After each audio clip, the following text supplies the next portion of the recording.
into this. The new G16. Stunning views.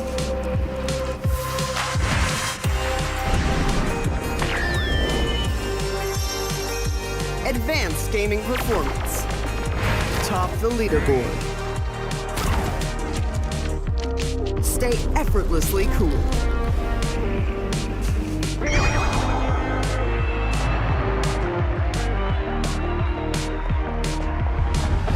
G16 gaming laptop.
Imagine all of this packed into this.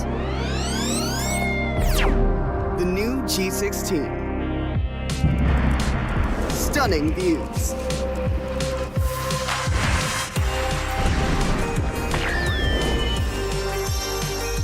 Advanced gaming performance. Top the leaderboard. Stay effortlessly cool.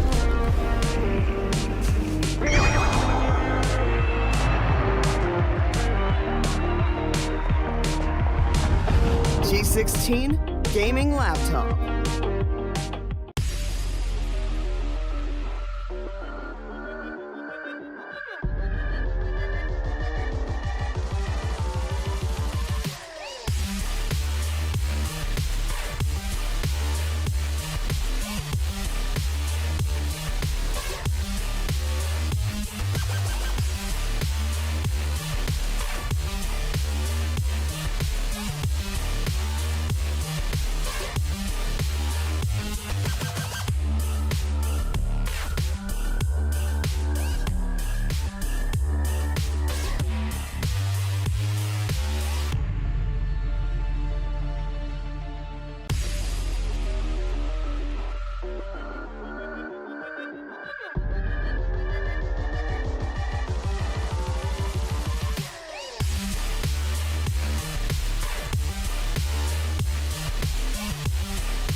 Imagine all of this packed into this.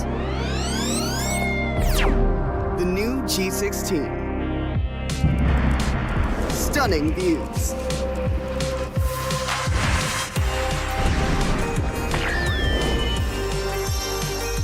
Advanced gaming performance. Top the leaderboard. Stay effortlessly cool.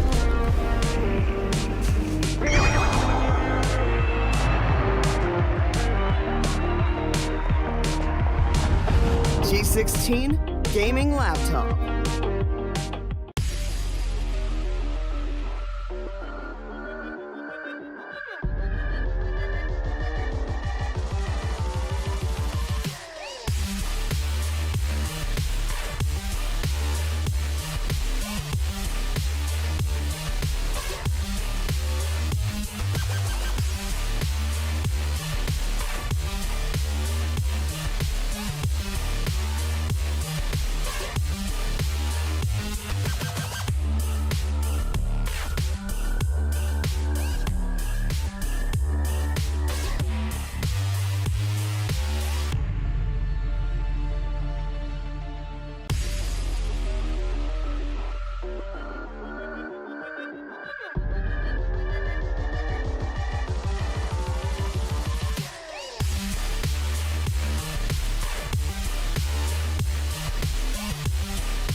Imagine all of this packed into this.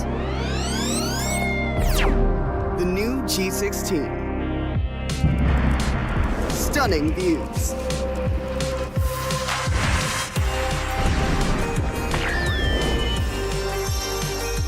Advanced gaming performance.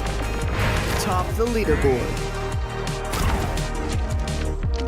Stay effortlessly cool.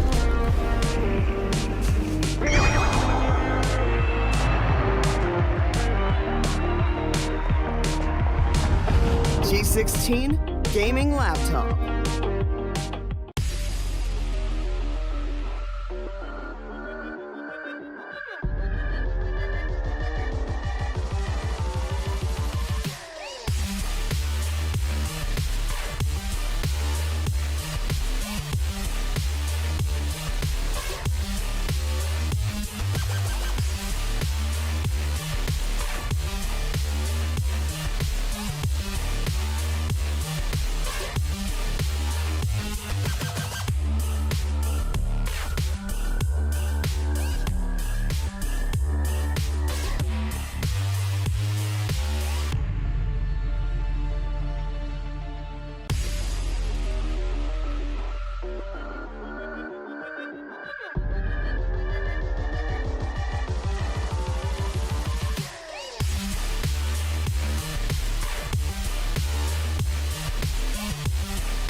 Imagine all of this packed into this.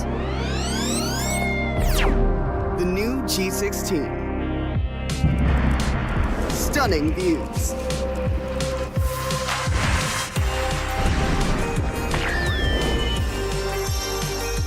Advanced gaming performance. Top the leaderboard. Stay effortlessly cool.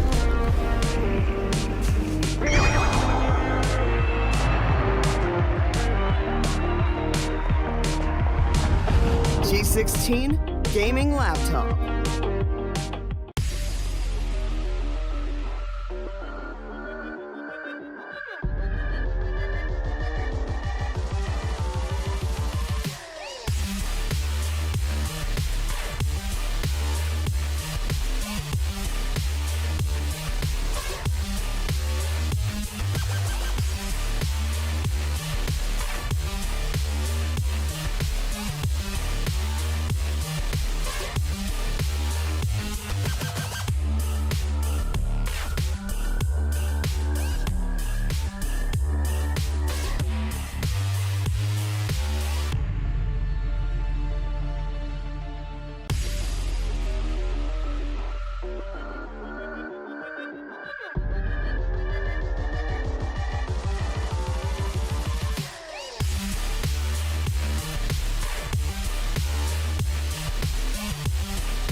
Imagine all of this packed into this. The new G16. Stunning views.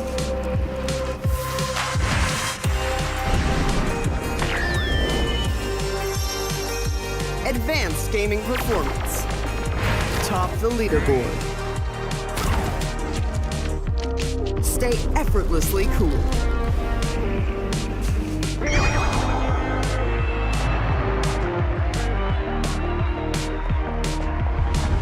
G16 gaming laptop.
Imagine all of this packed into this. The new G16. Stunning views.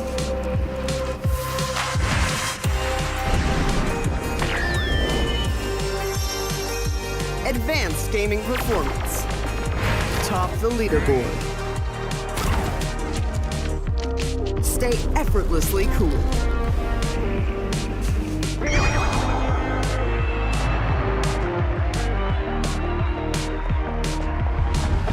G16 gaming laptop.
Imagine all of this packed into this.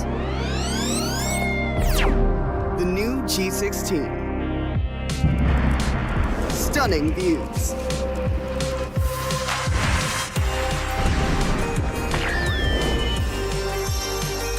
Advanced gaming performance. Top the leaderboard. Stay effortlessly cool.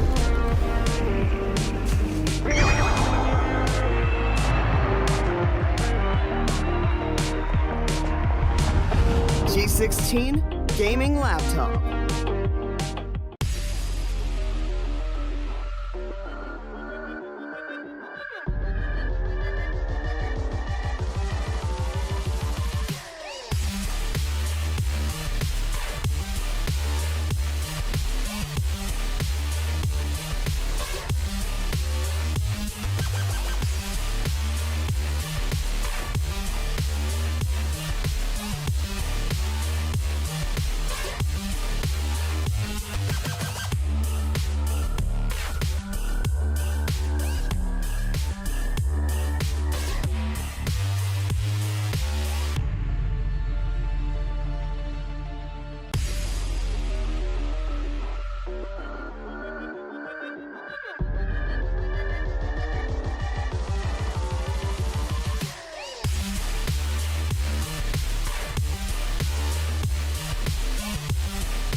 Imagine all of this packed into this. The new G16. Stunning views.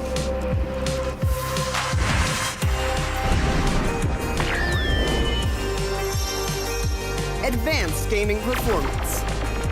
Top the leaderboard. Stay effortlessly cool.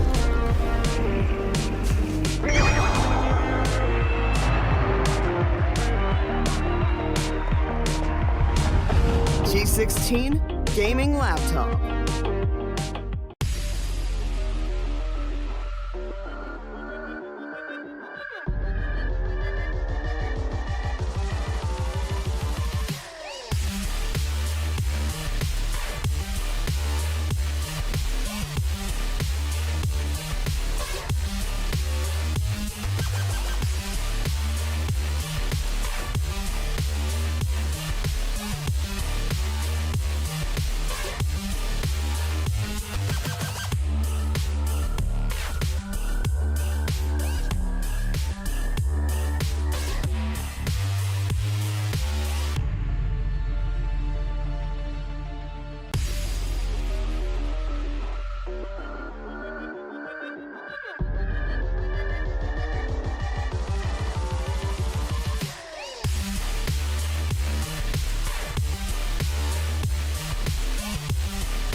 into this.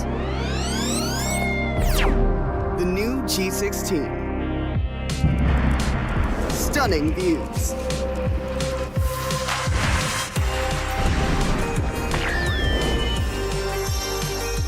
Advanced gaming performance. Top the leaderboard. Stay effortlessly cool.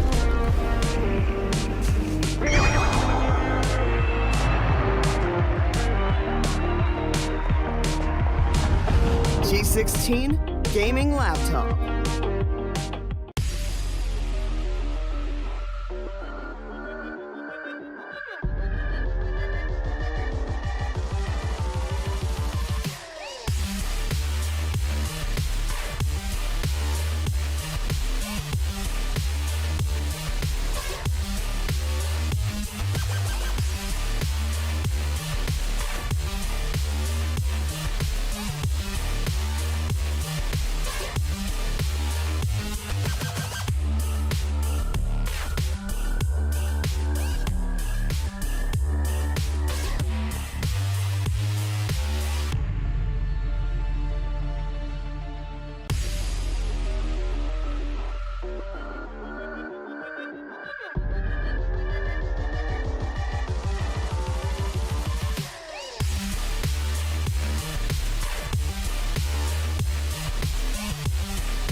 Imagine all of this packed into this. The new G16. Stunning views.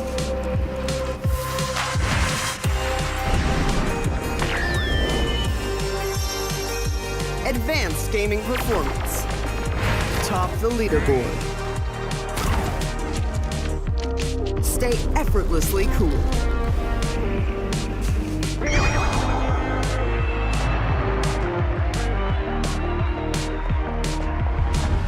G16 gaming laptop.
Imagine all of this packed into this. The new G16. Stunning views.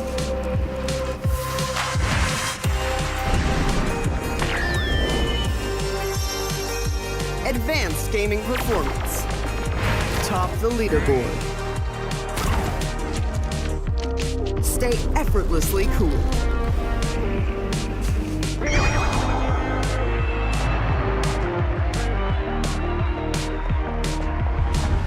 G16 gaming laptop.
Imagine all of this packed into this.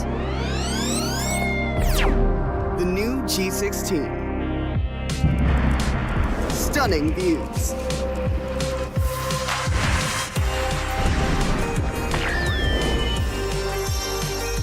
Advanced gaming performance. Top the leaderboard. Stay effortlessly cool.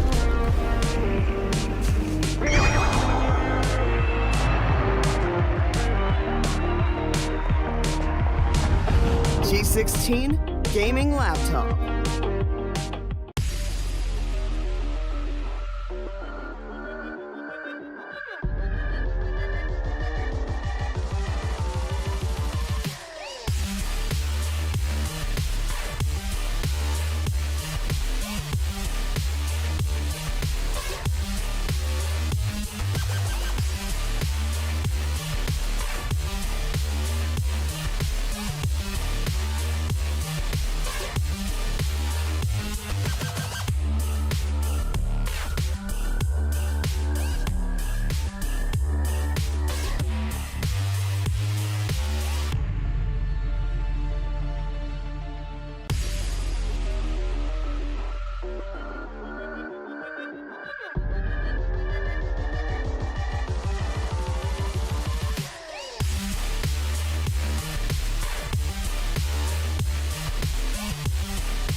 packed into this. The new G16. Stunning views.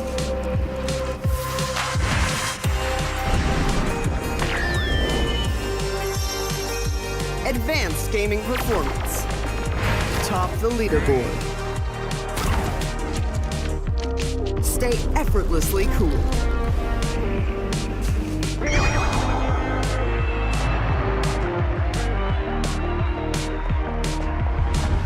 G16 gaming laptop.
Imagine all of this packed into this. The new G16. Stunning views.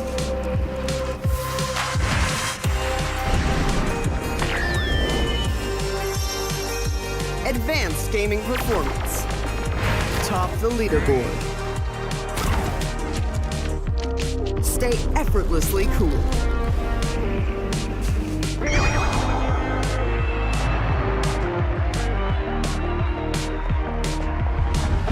G16 gaming laptop.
all of this packed into this. The new G16. Stunning views.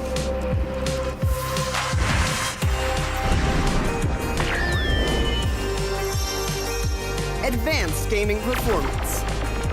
Top the leaderboard. Stay effortlessly cool.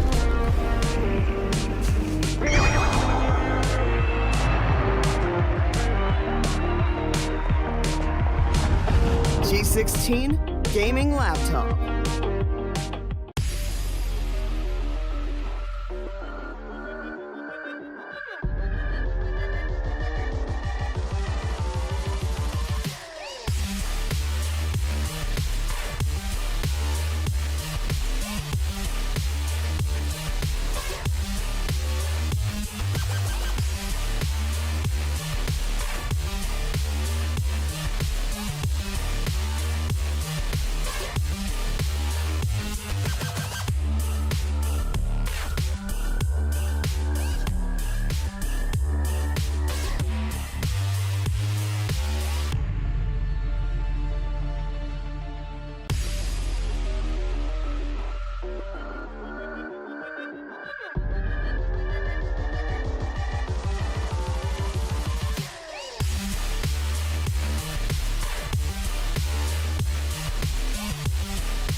Imagine all of this packed into this.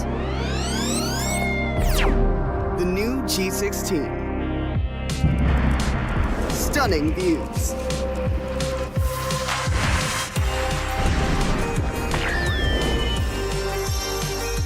Advanced gaming performance. Top the leaderboard. Stay effortlessly cool.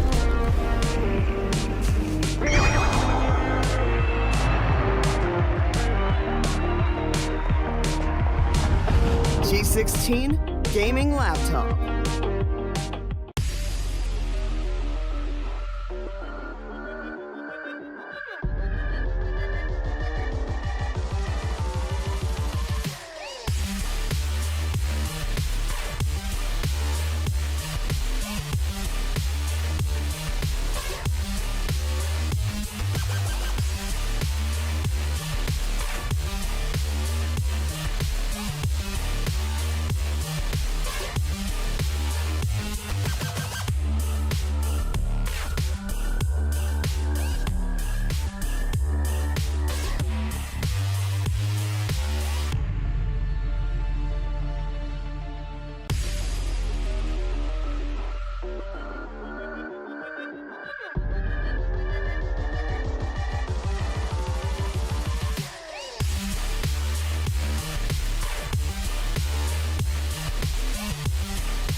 Imagine all of this packed into this.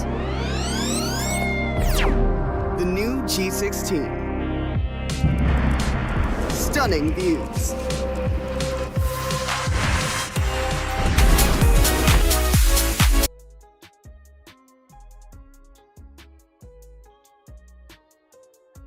By the Esports Club. Today is going to be Bullet on the Desk with me jogging alongside is going to be my friend Mr. RebeL. So Mr. RebeL, we are back again for the Alienware Gaming Saturdays, and how are you doing today, my man? Pretty excited, honestly, because of the fact that today we are going to see not just one but two amazing games on the stream, and that is, of course, first of all, the Valorant 2v2, which is happening in Kerala, and at the same point, I believe Tekken 8 is also there. Yes.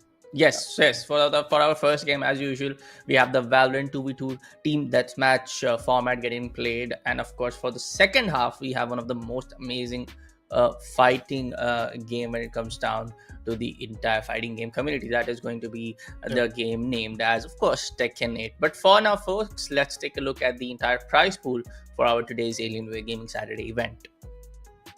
I mean, why not? Let's talk about the bragging rights. Let's talk about what the champions are going to get. So, when it comes to the Valorant, we have 25,000 rupees worth of Amazon vouchers, which are available for both of the teams who will be there in the grand finals, to be precise. Because if you become the champion of this Alienware Gaming Saturday, you will be getting 15,000 rupees worth of Amazon voucher, and at the same point, the runner-ups, the team who is going to take the second spot, they are going to get 10,000 rupees worth of Amazon voucher as well. Now, this was the prize pool of Valorant, but there is obviously a prize pool of Tekken 8 as well, which is 15,000 overall worth of Amazon vouchers, and eventually the champion will be getting 10,000 and the runner-up will be getting 5,000 out of it.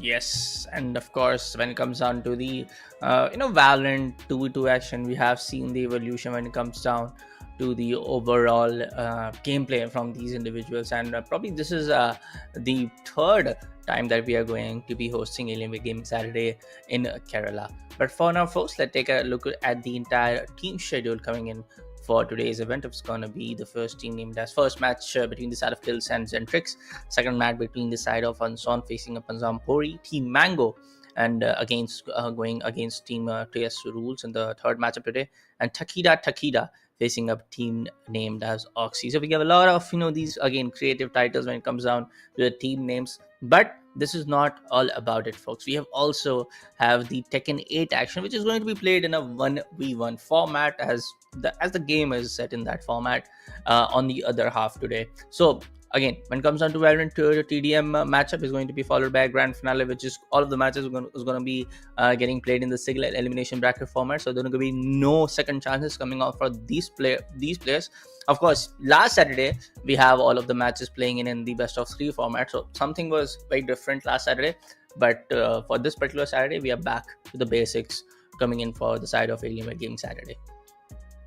And it's a brilliant opportunity for all those individuals who are currently trying to dive into the world of esports and trying to get the insights of what esports is all about and how you can earn from this amazing IP. And at the same point, guys, remember Dell Alienware M16R2, the amazing laptop which has got the power pack performance in a very small form factor. For example, obviously it's a laptop, so you can expect that maybe there are certain drawbacks of it, but no, guys, when it comes to Dell Alienware M16R2 laptops, they are absolutely on point with their performance, with the productivity, and with the overall output that you're going to get from it. So if you are looking forward to buy a laptop which can give you the optimum performance, what you can do is basically visit any Alienware exclusive store.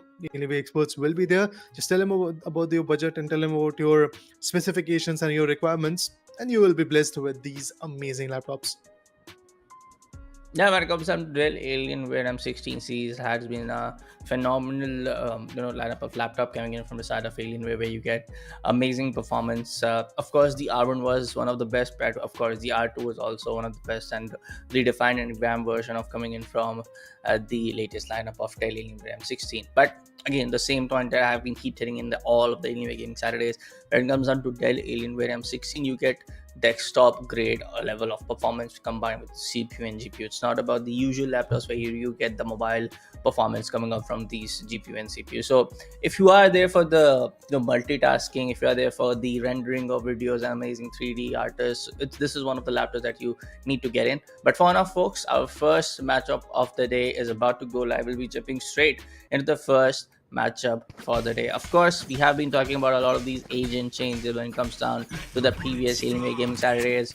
But for today, again, it's going to be duelist all over the place. It's going to be ISO getting company of Reina from the side of Zentrix, and it's going to be same, a mirror composition coming up from the side of Kills as well. No, there's going to be a small change. That's going to be Yoru getting with the side of Reina. It's going to be interesting to see how that Euro is going to come into the picture, because with Reina you expect a lot of flashes and eventually some beautiful dismissals. So with Yoru again you can have that advantage because of the particular fact that it has a flash, there's a gate crash available which you can use to like relocate and eventually instantaneously go out of the angles from which the players are trying to shoot you down.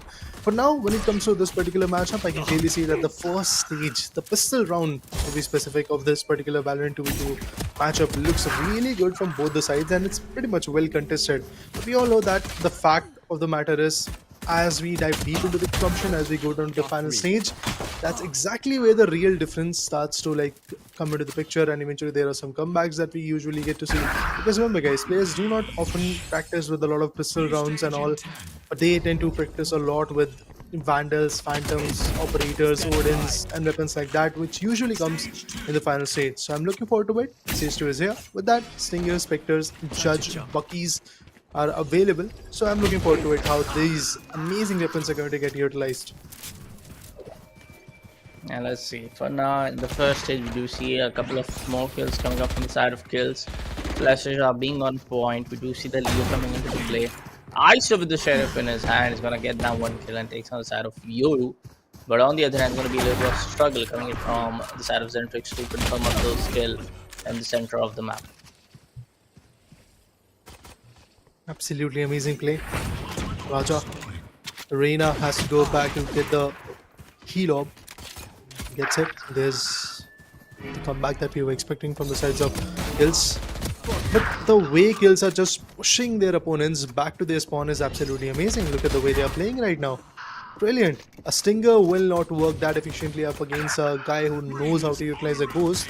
And Raja is definitely one of the lad who has got a very good idea of how he can play with that ghost. It's a weapon that you have to utilize in a very good manner, and this guy is doing it brilliantly. 8 to 22. Oh, there's the flash. Overhaul comes from the back. There's the Marshal.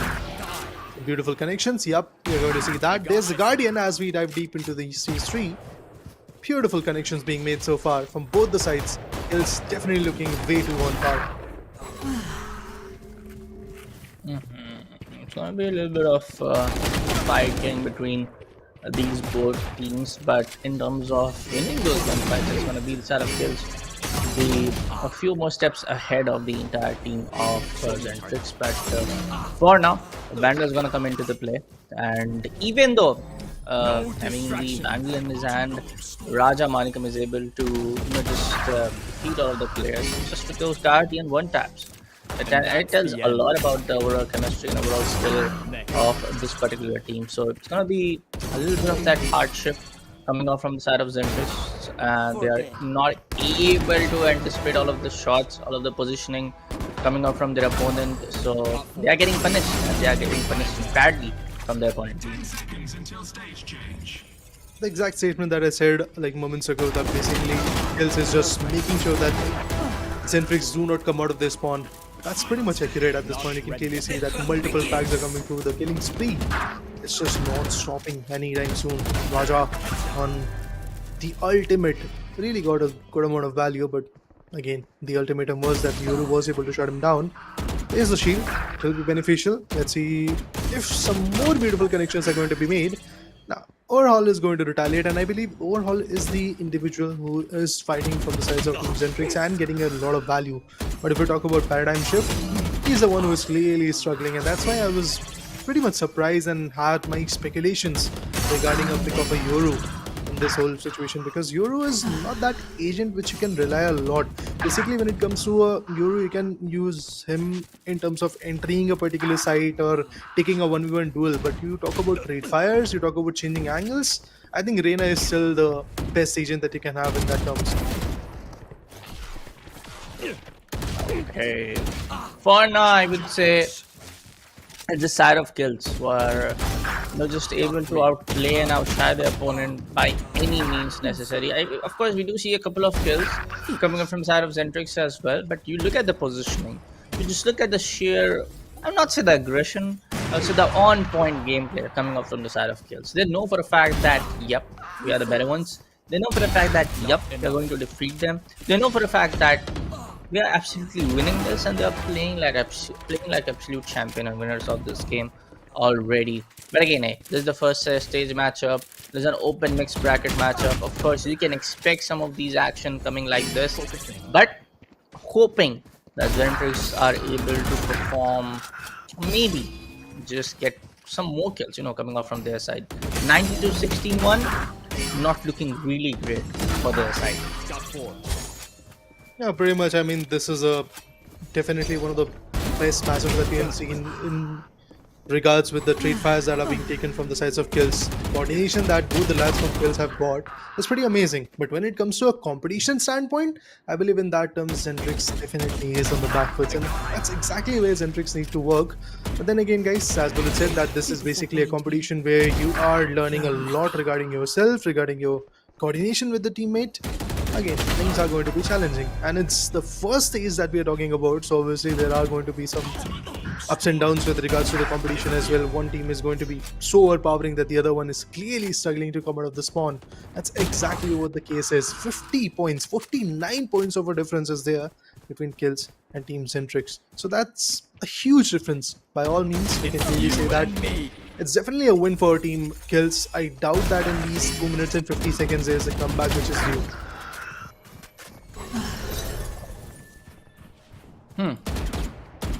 Overall, things can change. Overall, things can, take up that turning tables kind of a gameplay anytime when it comes on to this particular 2v2, team deathmatch. And we often say this when it comes down to that tactical, game mode, of course, which is the 5v5, where you see the usual spike plant and tons of different approach. But same thing and similar thing can happen in a 2v2 team deathmatch mode like this. But again, both of the teams needs to be on the same page, and this is something not exactly the case on this particular matchup. Reda. Yeah, it's pretty difficult. Look at this ISO playing on angles, waiting for the right moment. Got 2 down with that operator. But there's a trade that we always talk about in a 2v2 showdown. You have to have that trade fire. You have to communicate with your teammate, and eventually that communication has to be on point, precise, and I believe well played to be type of scenario has to be there. There's a clone, they got flash, instantaneously there's a backup from the back end. It was Raja who took down the paradigm shift. That clearly tells us that how brilliant these lads are. But overall on the other corner, got a 1v2 play. Beautiful angle that he was holding off, and from there he got 2 amazing values. Still the difference is getting way too much. And you can clearly see that the difference currently is of 54 points. That's a huge difference when it comes to a TDM deathmatch. And basically the fact is you have around 9.45 minutes, and along with that a score limit of 100. I think Zentrix are clearly struggling, but Kills on the other corner, they were on their way to get some good values. Let's see what happens next. 88-24. That's what's gonna happen, Mr. Raider. 90-24, and opening matchup on the broadcast, something like this tells a lot about the caliber of the entire teams coming off from the side of from the city of Kerala. And we know for a fact that there are so many Valorant fans, waiting up for this kind of a tourney where they can get an opportunity to show their competitive side of Valorant in a 2v2 matchup like this. But 92-37 is something very, very commendable coming up from the side of Zentrix. And, this is the one team which is looking like they have already have that confidence to be in the semi-finale and grand finale for the whole. I mean, honestly, looking at the competition right now, I cannot really say that they're going to go to the grand finals or semi-finals, but I have one thing that is pretty much in my mind is that I'm looking forward to see a very good competition coming in from Valorant 2v2, to be honest, because of the fact that if we Yeah. start with the very first match in this manner, where we have a scoreline of 94 to 40 something, that clearly tells us that both the teams were well equipped. They had their own ideas. Where I believe the defenders kind of failed was basically communicating and taking the trade fires in their way. Because if you talk about the other side, every now and then we got to see Raja getting the trade, then ISO acting on it, and eventually getting the trade. So that was brilliant. The trade fires, the communication that was there from the sides of attacking oriented team was pretty amazing. Yeah, but overall, a banger matchup opening on the first matchup of the broadcast. I would say, Yeah. in my thoughts, I feel like every other matchup is going to be something like this, and the other team is also going to retaliate in a better way from the next matchup. But hey, guys, that was our first matchup. Let me remind you, folks, Valorant is not the only game for today. It's going to be the Tekken 8 action also coming up in the second half, so stay tuned for that. But let me remind you, folks, this entire event is getting presented by Alienware Intel. Make sure to check out the nearest located store for coming up for the side of Alienware, where you can check out the latest lineup of laptop, Dell Alienware M16R2, and go over there. Catch up with the experts. If you want to buy, there will be amazing finance options there available on the Alienware exclusive store as well, which is of course the Dell exclusive store. But for now, folks, we'll be taking a short little break. Don't go anywhere. We'll be coming after the short little break with our second matchup. See you after the break.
Hey guys, as promised, after a quick short break, yes, we are once again back at the desk of Alienware and presents the Alienware Gaming Saturdays, which is of course hosted by the Esports Club. It's me, Raider. We do have Bullet on the list as well. And for now, after seeing the first action, there are certain speculations that we might get to see another overexcited, one-sided domination type of situation. But I do believe that we might get to see a close confrontation coming up into this particular matchup. So having said that, let's dive into the action, Bullet, and let's see for the first time maybe a close cutthroat competition in today's action.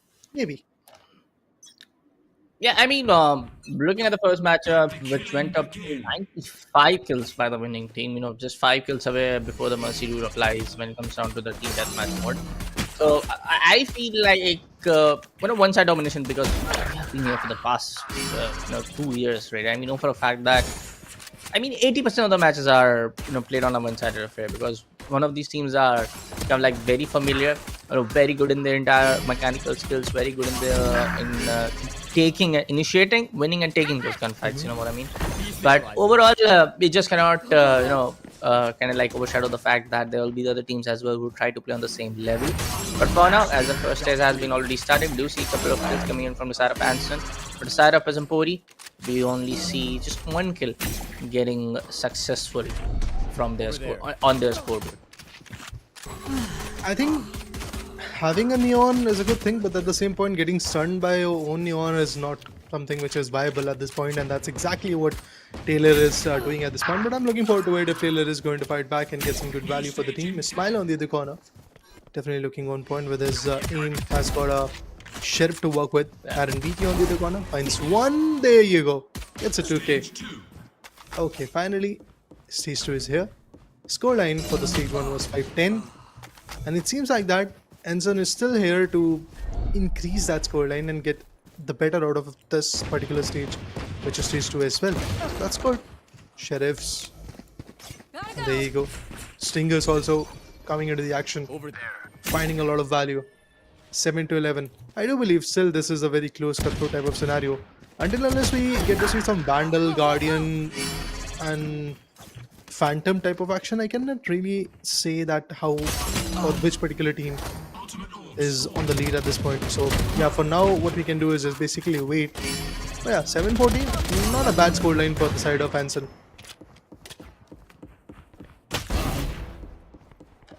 Overall, we do see for the fact that again, it's a little bit of one-sided affair again. Really. We have to agree on that. But on the other hand, we just cannot deny the fact that Pazampori are not able to do their best. Yes, we do see them, playing on the similar level, trying to find those couple of trade kills as soon as possible. And BT on the other hand is going to be the main key player over here, trying to get those kills, and the majority of the times he's being able to get those kills. But for now, it's going to be the activated passive play coming into the realm, and RBT gets the 4th one, probably the 5th. Boy, look at him going insane with that Spectre. Unlucky reload, and he will finally be able to shut down from the opponent team. So it's 18-18. I gotta take back and bite back my words that one of the teams are not able to perform in the same caliber. Both of the teams are looking so well made and so well playing inside of the lobby. So for now, it's 19-19. Cutthroat competition. Lear comes into play. One of the players have been flashed, but NBT comes again. Boy, oh boy, he's not changing.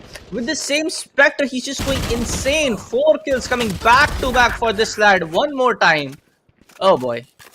So, this is about to be a bloodbath from both sides. I think I'm not surprised. I kind of predicted that this particular matchup could be a close one. And looking at the first 2 stages, we had an idea that maybe Pazampori Esports is on the back foot because of the fact they were able to perform in the first 2 stages. But look, as soon as they have got the conventional weapons like Bulldogs, Guardians, Vandals and all working in their favor, it seems that the defenders are back on the charts. They are popping off, they are getting a lot of values, and this is where the precision really matters, because stage 1 and stage 2 are very short in terms of duration. Stage 3, stage 4, to be precise, stage 4, the final stage. It's the biggest stage that you get in this particular mode, so I do believe that that stage has to be valuable for you. Oh, Reina's ultimate in the vein like that. She got just a single frag, nothing more than that.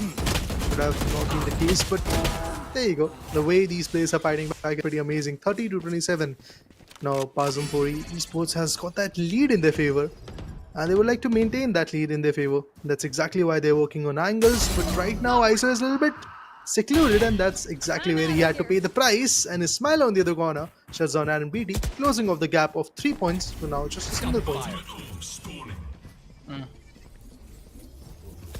Let's go, man. I feel for a second that again this is going to be a very, very close competition between these 2 fine teams, which is going to be, as we look at the entire scorecard and even the entire gunfight initiation and how that entire gunfight is getting taken out from these both of the teams. But final stage is it. 4 minutes and 24 seconds is about to be the playtime left, and both of the teams, if there's Anson who's able to get 2 kills, Pazampori comes up with 1. If Pazampori are able to get 2 kills back to back, it's Anson to bring back those back to back 2 kills as soon as possible. So that trade game and just able to find those gaps between all the strategies and play in the entire play coming off from these both teams are something what the entire game is looking at right now. Like both our teams are able to find those gaps, huge gaps in their gameplays, and able to capitalize on those mistakes. But hey, ultimate comes down to the pick from side of ISO, and Ismail will be able to successfully execute that ultimate play. It's 35 to 36 now.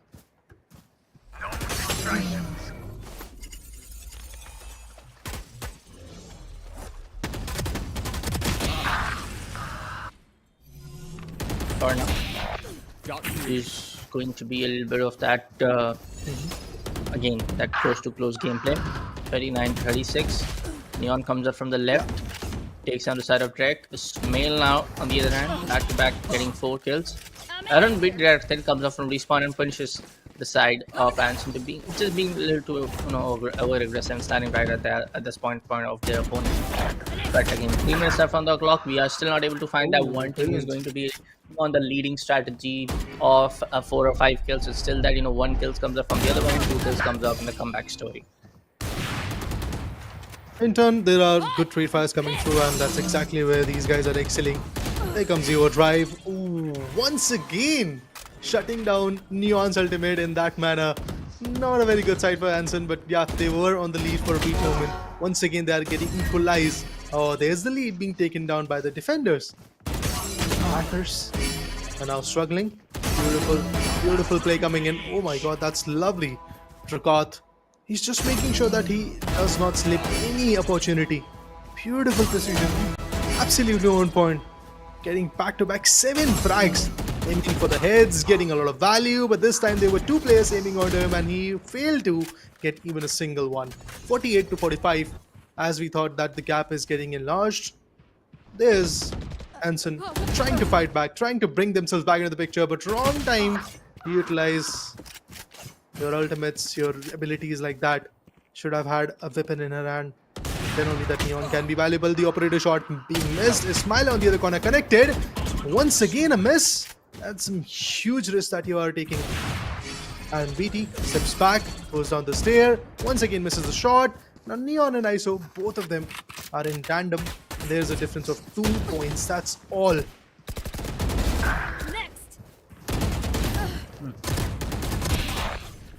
Or not.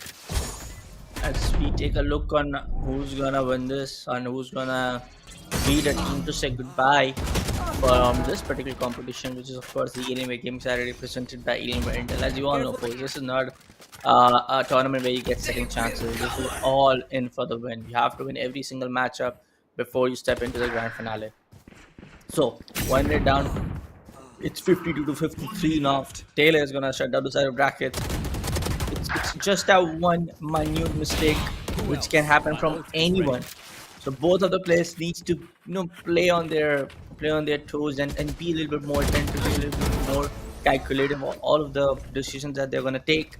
It's 52 to 57, 40 seconds left on the clock. Things can be really bad for such side of Zimbabwe if they are not able to get 4 kills back to back. Now it's 59 to 53. And things are looking very bright for the side of Anson in this down last 25 seconds. I'm very impressed with the way Ismail is playing at this moment. Look at those beautiful, precise shots that he's connecting right on the cranium. It tells you that he is experienced. He is here to pitch in and eventually get the best out of it. Oh my god, 53 to 65, 12 frags of a difference. Yeah, as per the difference, we have to say that this was a cutthroat competition. This was a one-sided, sorry. But honestly, what I have seen for the last 9.5 minutes or so, I can clearly say that this definitely was a cutthroat competition. Because if you talk about the first 2 stages, players were struggling in it from one particular side. But on the other corner, if we talk about the 3rd stage and majority of the 4th stage, the final stage as well, like for 4 to 5 minutes straight away, we got to see a clear domination coming in from both the sides. Back and forth, they were taking trades, they were taking some good pictures, they were taking some good fights. The picture that was painted was basically that this one is a close cutthroat competition. But at the end, in the last few seconds, should I say, the table turned. Ismail went all in. He went bonkers. The aim that he has got is pretty much amazing, and that's exactly why I was so happy to say this, that maybe the second one is going to be a cutthroat competition. And on top of that, if the start of the Alienware Gaming Saturday is like this, you can only think what the end would be. The final stage, the grand stage, the grand final, teams reaching out to that particular stage will be absolutely amazing. Yeah, the overall, I would say the competition between these both teams look really on point. The overall, Yeah. team also looked like they're both on the same skill caliber. But again, it was 62 to 66 to 54 in the end. So getting a 10 kill point lead down in the down last 20 seconds, something not very easy. So could the other team. But for the Cyberpunk for Yeah. esports, they have to wait for another Alienware Gaming Saturday. But for now, folks, it's time for the break here at the Alienware Rental Presents Alienware Gaming Saturday, hosted by the Esports Club. Don't go anywhere. Make sure you like the stream. Make sure to subscribe to the TEC channel. We'll be coming back very shortly.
back at the Alienware presents the Alienware Gaming Saturdays, which is hosted by the Esports Server. It's me, Raider. We do have Bullet on the rest, and so far we have seen two beautiful matchups. In which, if we talk about the first one, it was pretty amazing. It was pretty one-sided domination coming through, and eventually, if we talk about the second action, it was cutthroat for like around 9 minutes or so. But in the last 45 seconds, everything changed. The particular team gained a difference of 12 big tags. That was pretty amazing. But now, guys, let's move on to the as we have two more amazing teams joining us for the Valerant action in the Alienware Gaming Saturday. And we have Team Mango Charlie sitting up against Team TWSS Rules. Interesting. 1-2. Stage 1. It is pretty much started, and as we can see with the kickoff of this first stage, the pistols are here, the ghosts are in the hand, and they're doing everything from their possible corners to get some good values. Specifically, if you talk about Sushi, he's already on a finished rampage, but won't go far maybe? No, he gets a 3k out of 4 frags that the team has gained. Oh, beautiful uses of Abrupt as well. Evades the flash, evades the flashpoint coming through from that breach. I think having a breach in this particular mode, it's good, but as you can see, guys, with the updates, this map is even more competitive right now. As you can see, the ledge, height of that ledge has been increased by the developers, which is pretty amazing. Because of the fact that the height is increased, you cannot really shoot down your opponent unless you have vandals which can penetrate through the wall. Weapons like that will be coming in, but in the later part, in the later stage, oh, that was a big miss from Sushi. Could have connected. There's a stinger, but that first shield definitely absorbed all the damage that could have been coming through. Ron on the other corner with an Ares. Outperformed. Nah, he cannot miss these opportunities.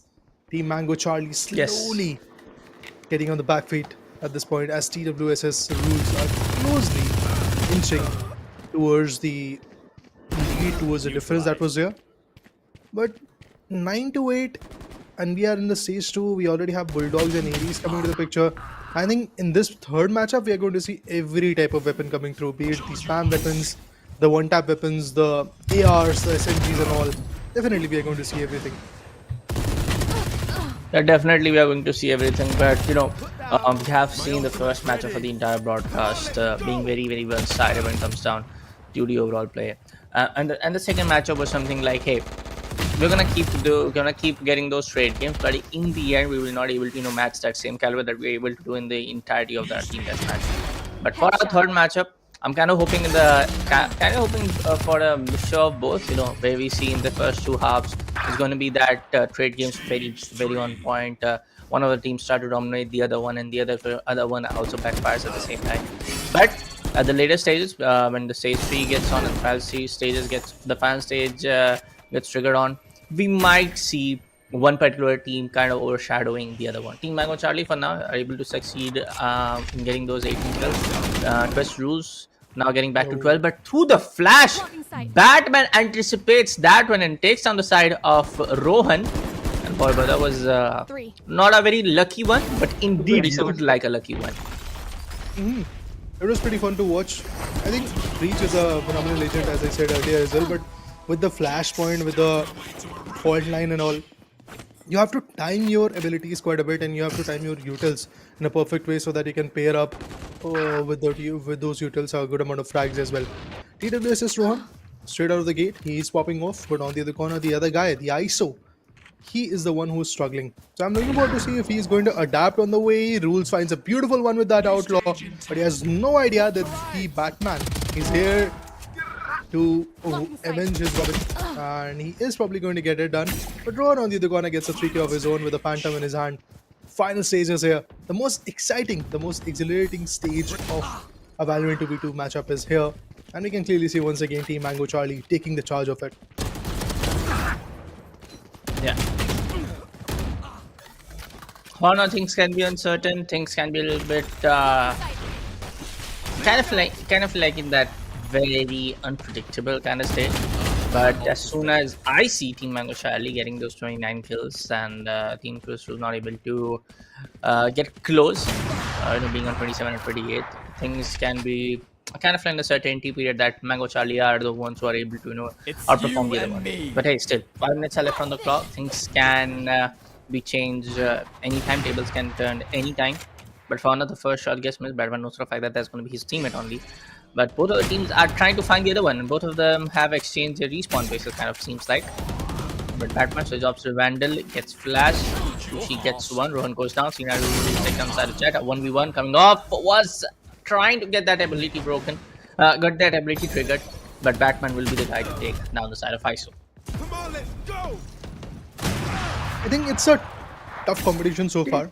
Rules is constantly trying to like be back into the picture, but again, it has to be a sync of both the guys. There's the flash. Should have paired, but no, never mind. Rules is going to take the trade, but as soon as he does that, I think Rules is also going to get compromised, and that's exactly what happened as Batman Phoenix from the sides of Team Mango Charlie stepped onto the pallet. Watch your eyes. There's a curveball, layering it on with the attack coming in from the other guy, Sushi, and as we can see, 40-23. Now there's a clear gap in the scoreboard. 14 frags of a difference, beautiful usage, and as soon as that happened, Sushi backs out. So I would like to applaud for these individuals at this point. The way they are playing, are timing their attack in a very good manner. On top of that, they know when to use the utils. But this time, the wall, Phoenix's wall, the firewall is not going to be any more valuable. He wanted to heal himself and then fight back.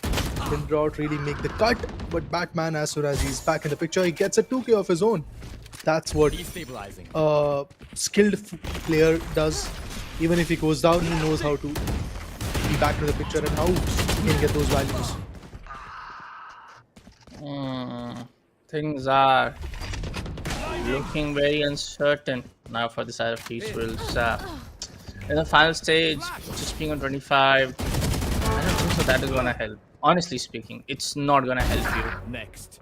Team Mango Charlie definitely playing like the Mango Charlie squad of being there for those trade games, being there when you have to, just take that second kill to deny all of the leading strategies coming up from the side of Peaceful, and they have been playing like that as soon as they get that chance. Couple of kills here and there, but Team Mango Charlie are definitely the one to supreme lead. A lead which cannot be kind of like a tamed in that unheroic way. 2 more minutes to go. As you talked about the lead. Oh, this was not good. TWSS rules. Their empire, their territory is currently being snatched from their adversaries. Beautiful play coming in from Batman. In a single line of fire, he connected 2 of them and instantaneously compromised the manpower and eventually the scoreboard as well for the sides of TWSS rules. He did it again. He's on a 4 frag streak. Brilliant play. There's a curveball. No one got blinded. There you go. Brilliant connections being made.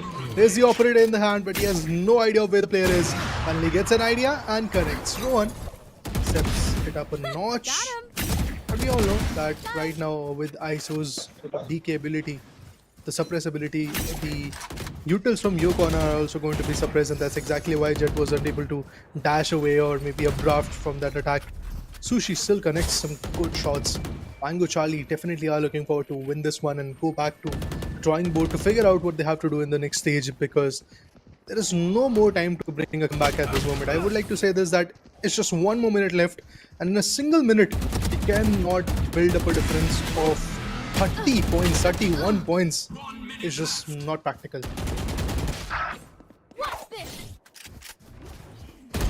Oh boy. 66 to 37. 50 seconds. C9 rules gets one. Batman goes down. 4th skull coming up the way. Those rules are able to now outplay the side of Mango Charlie, but it's kind of too late. You have just 30 seconds left on the clock, and 30 more kills cannot happen like that. 1 second, 1 per kill, not gonna happen. But overall, a really good play coming up from side of Twist rules. And Team Mango Charlie, look at them. They're down to getting 70 kills, maybe 75, maybe 80. Boy, what a unique play coming out from the side of Mango Charlie. Yeah, it's way too difficult at this point. I don't really see that there is a comeback right now. Just 8 more seconds to go with. 70 to 44. 26 frags of a difference currently. I think it can be increased maybe by a one or single point. Okay, there you go. 25 points of a difference coming through in this third matchup. So first one was definitely the one-sided affair. Second one, we got to see a close cutthroat matchup till the very last second, but eventually in the last few seconds, we got to see a 12-point difference coming in from Team A to Team B. And right now, if we talk about the third one, again, clearly a one-sided affair coming in from the sides of Team Mango Charlie. They definitely outnumbered in terms of the maneuver, in terms of the play, in terms of the finishes that they got against their opponent. So that was definitely a very worthy victory. TWSS rules on the other corner, they are going to struggle for now because of the fact that it's a BO1. They will go back to the drawing board and wait for the next visit of Alienware Gaming Saturday in their city. Yeah, but for now, I mean, again, the third matchup was something like very similar to the first matchup. We saw the huge difference, skill gap between these both teams. But for now, folks, let's take a quick short break here at the Alienware Gaming Saturday, presented by Alienware Intel, hosted by the Esports Club. Don't go anywhere. We'll be coming up after a short little break.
Hey folks, welcome back to the Alienware Intel Presents Alienware Gaming Saturdays, hosted by the Esports Club. Now, well, already we have seen 3 back-to-back matches, one being very one-sided, one being very cutthroat, and another one, third one being kind of like an one-sided affair here at the Alienware Gaming Saturdays.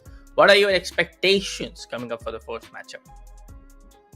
I think it should be a close cutthroat one, man. It's only fair because we have seen 2 one-sided affairs. It should be a close cutthroat affair right now so that we can have that zest of competition coming through. On that note, guys, let's dive into the action as we already get to see 2 beautiful picks coming in from the sides of the defenders. So let's see what happens and how the players are going to fight back, retaliate, and eventually step it up a notch. It seems that the defenders are definitely speeding up in terms of the points that they're gaining. Oh, there you go. Back-to-back frags coming through, and I think it was just Reina who got the first 5 picks. Brilliant.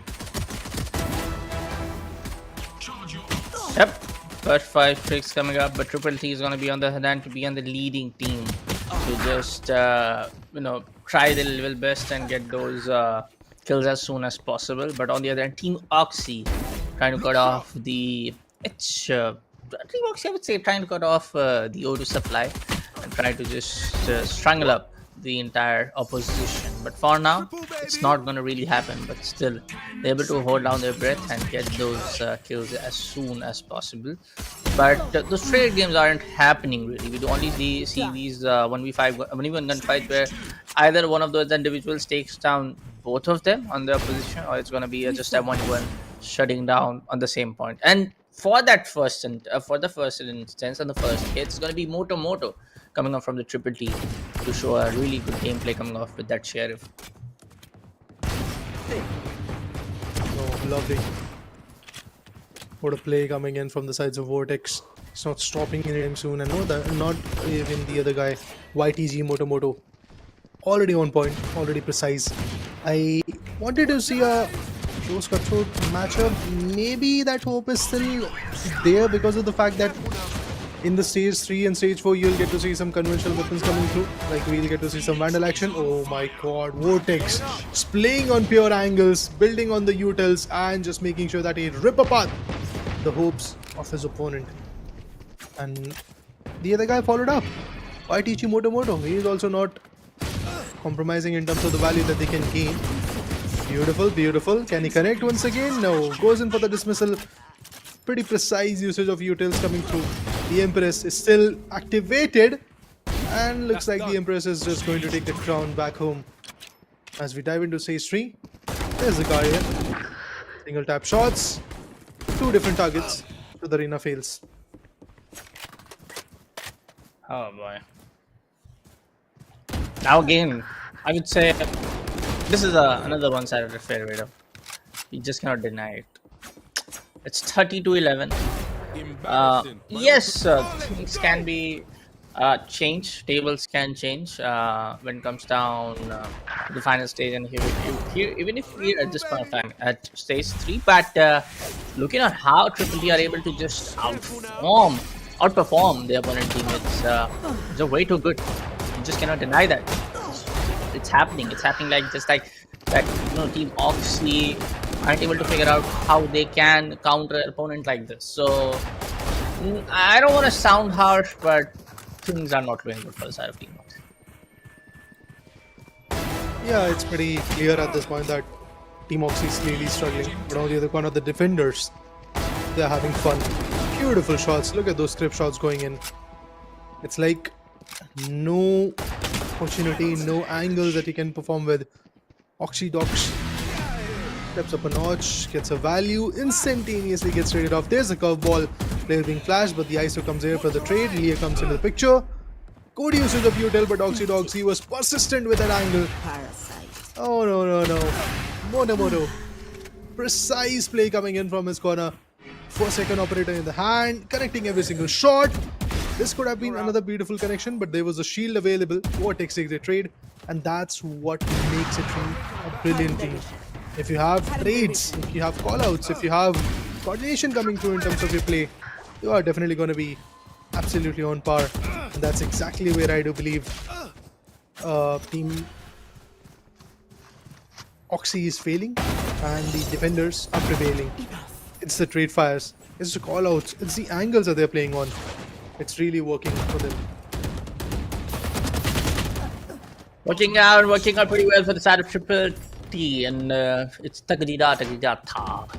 And it's the usual, if I'm not wrong, the music note, the generic music note, like Tagida Tha, Tagaram Tha. So overall, they play like that. Tagaram first kill, Tagaram second kill, and Tha in the end after they comes up for the respawn. So it's good to see that. But jokes apart, on the other hand, for the side of Team Oxy, we do see them struggling a little bit. Even getting out of spawn and getting those first few frags is looking like a huge challenge. But Paradox on the other hand, is able to kind of like falsify that statement that I'm trying to give, that they are struggling. He's still showing the signs of comeback. He's still showing that, hey, we are here and we are trying our level best to defeat this particular team, even if we are not able to like get really huge chunk of kills. Big problems coming their way. Team Oxy.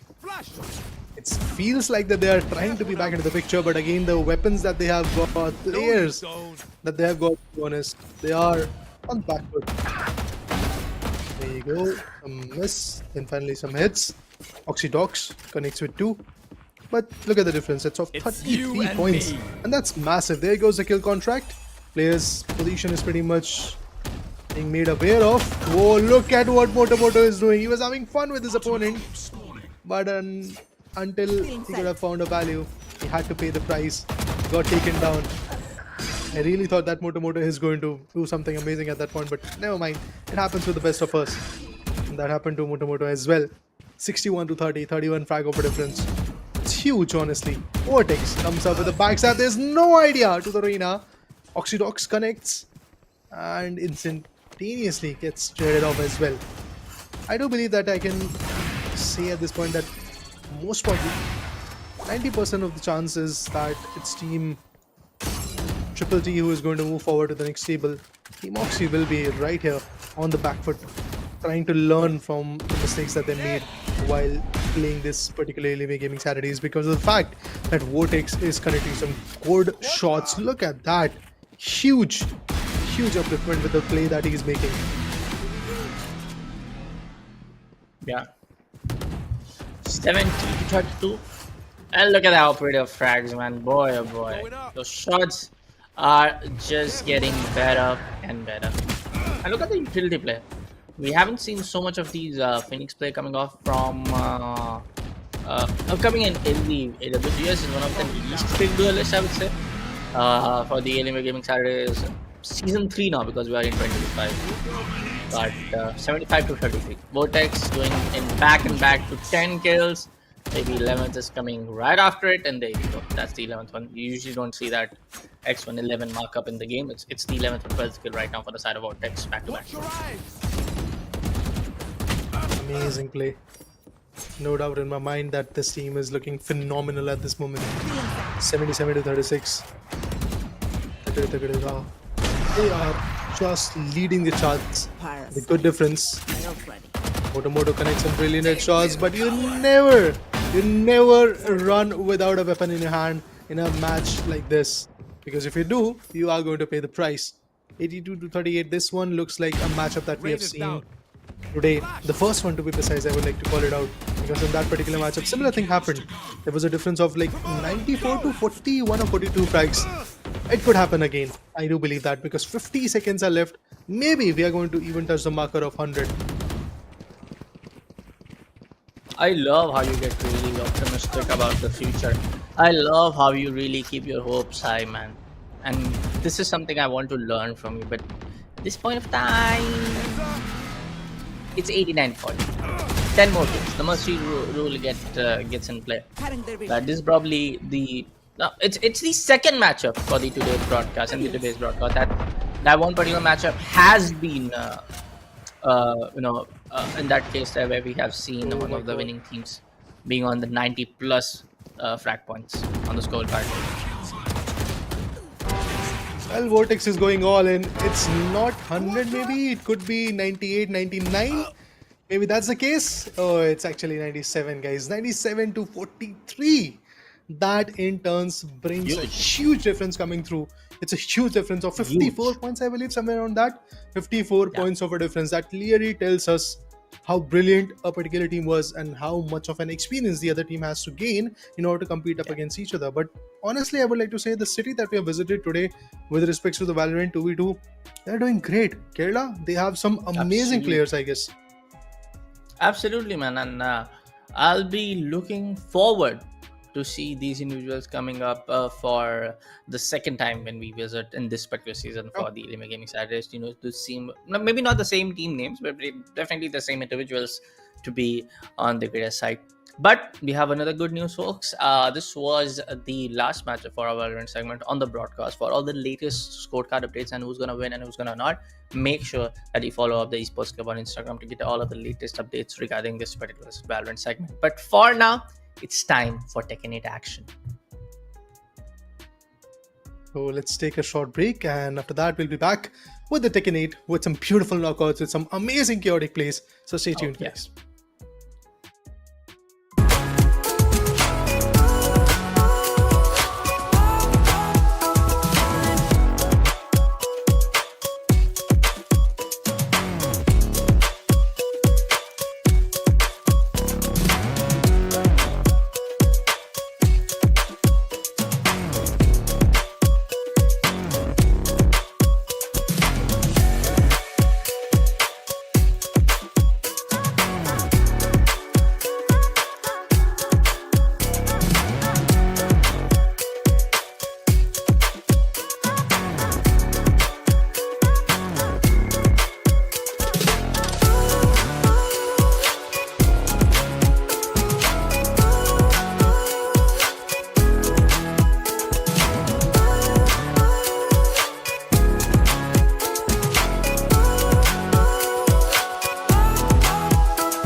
Right, folks, welcome back to the Alienware Intel Presents Alienware Gaming Saturday, is hosted by the Esports Club. Now, we are back again here, but for a different title, as we all know, that is going to be the Tekken 8 action coming up live straight from my hometown. This is going to be Patna, Bihar.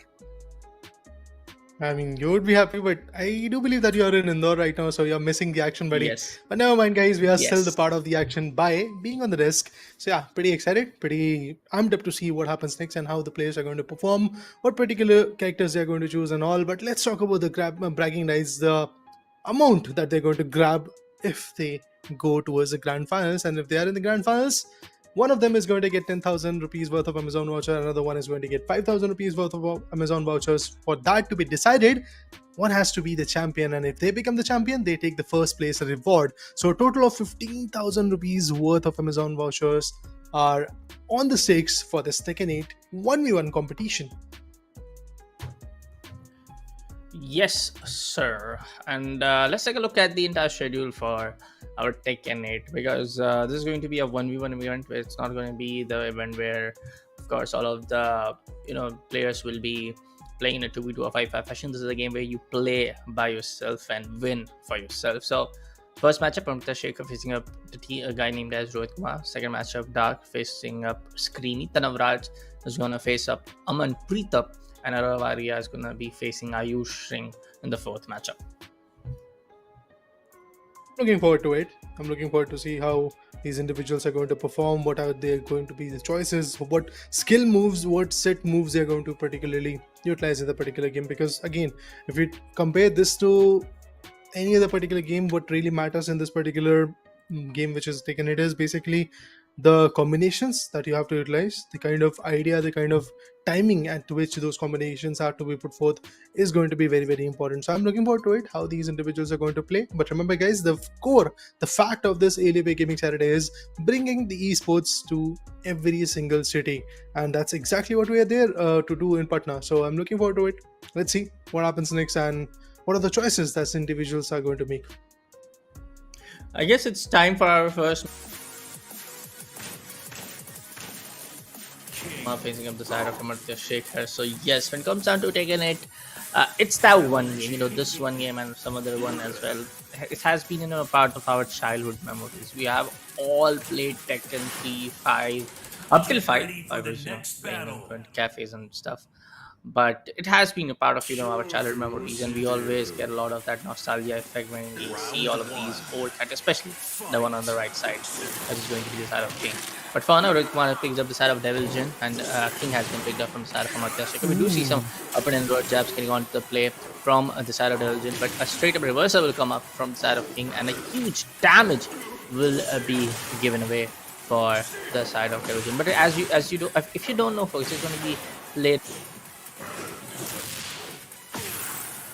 the winner. Let's wait and watch and see how this whole situation goes on. For now, it just feels like that Jin is actually on the back foot and he is definitely about to get KO'd. Maybe that's the truth, but no, there's a big blow coming in from Jin. Rohit Kumar utilizes the heat smash and eventually just crushes down the opponent. There's a counter. I feel that for a brief moment we got to see Jin on the back foot, but look at this. A straight up KO. From having 20 HP to driving the other guy out of the picture. Oh, once again the same flyby kick. High to low combinations coming through. Unbearable for King. And it seems like that Rohit Kumar took a decent chunk of period to learn, to figure out what the other guy Amartya Shekhar has to offer, and finally he's just looking absolutely on point. Look at this. One round is already in favor of Rohit Kumar, and he's looking forward to get the another one as well. Yup, there you go. That's the case. And this is the final round, probably. If Rohit wins this one, that's it. Yeah. Of course, this game has introduced a new system where you have to, accumulate those rage arts where you can actually, it kind of rewards the entire aggressiveness, because the more kind of that, shots, like you see that flaming overall effect of the part on the health bar. It's kind of like the rage effect which is come to play, and if you're able to counter onto that, you'll get that infected will kind of like turning the tables around move for yourself. But for now, again, we do see for a fact that it's going to be the side of Devil Jin was able to win up one more round, and we do see one round going to the favor of King. And back-to-back reversals are coming in from the side of King. Things like that. Even Amartya has got a very good idea of what he has to do and how he has to counter his opponent. Look at this. 2-2-2. Interesting. This is the final round. Whoever wins this one is going to take the first stage in their favor and move on to the next one. Waiting patiently for their opponent, and seems like that Rohit Kumar is doing everything from his possible corner the way he did in the second round. But there's the counter attack coming through. Let's go. You see the counter coming in, back-to-back coming in. He's looking keen on making a comeback into the picture. So, Bullet, what do you think? What happens next? I feel like the Rage Art will be in play, and yes, it is. As soon as he gets all of the aggressiveness charged back to 20% HP, King might lose out this one, and there we go. This is what I was talking about. So the new system has been introduced and Tekken 8 for all the players who are joining for the first time. So this heat effect, this entire Rage Art system, also known as the heat system, works on that. It rewards your aggressiveness and the amount of the attacks you can counter upon. So Devil Jin had the chance. King was eventually leading up from the this particular round when it started off from the first timer. But overall, when Devil Jin had the chance, when the Rage Effect came into play, he definitely triggered onto that and was able to land all of the jabs perfectly. That was the first match. Quick and easy, done. But not quick and easy, exactly. But we did saw it going on to the last final round inside the game. Yeah, pretty much. I mean, to be honest, utilizing every single move is very, very important, and that's exactly why in the final round we got to see Jin making sure that he gets a better out of it, and Rohit Kumar definitely outnumbered his opponent. But guys, on that note, we'll take a short break. We'll wait for the second one to come through, so stay tuned.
Hey folks, welcome back to the Alienware presents Alienware Gaming Saturdays, hosted by the Esports Club. Now, in the first matchup, we did saw how the new heat system works. It turns out that it can change the game from any given point, and where we specifically saw that both of the players, Rohit and Martha, was able to secure 1-1 round from the both sides in the first of duel fight.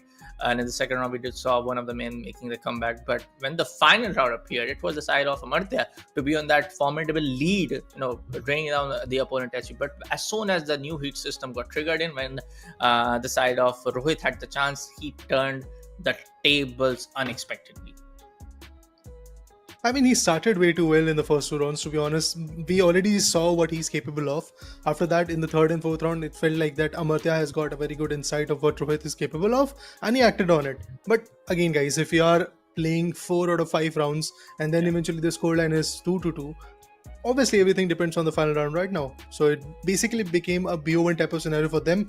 Both of the guys played way too well, but again, as you rightly called it out, the heat system, the newest in line from Tekken 8, the feature that was there was utilized from the sides of Rohit at the very correct time period, I would like to say. And that's exactly where they won the particular matchup. So I'm looking forward to see if that is going to be the case in the near future. But for the next two opponents, guys, we have Dark up against Creamy, and let's talk about the combinations. So we do have Jin once again into the picture. And from the other side, there's another benevolent character.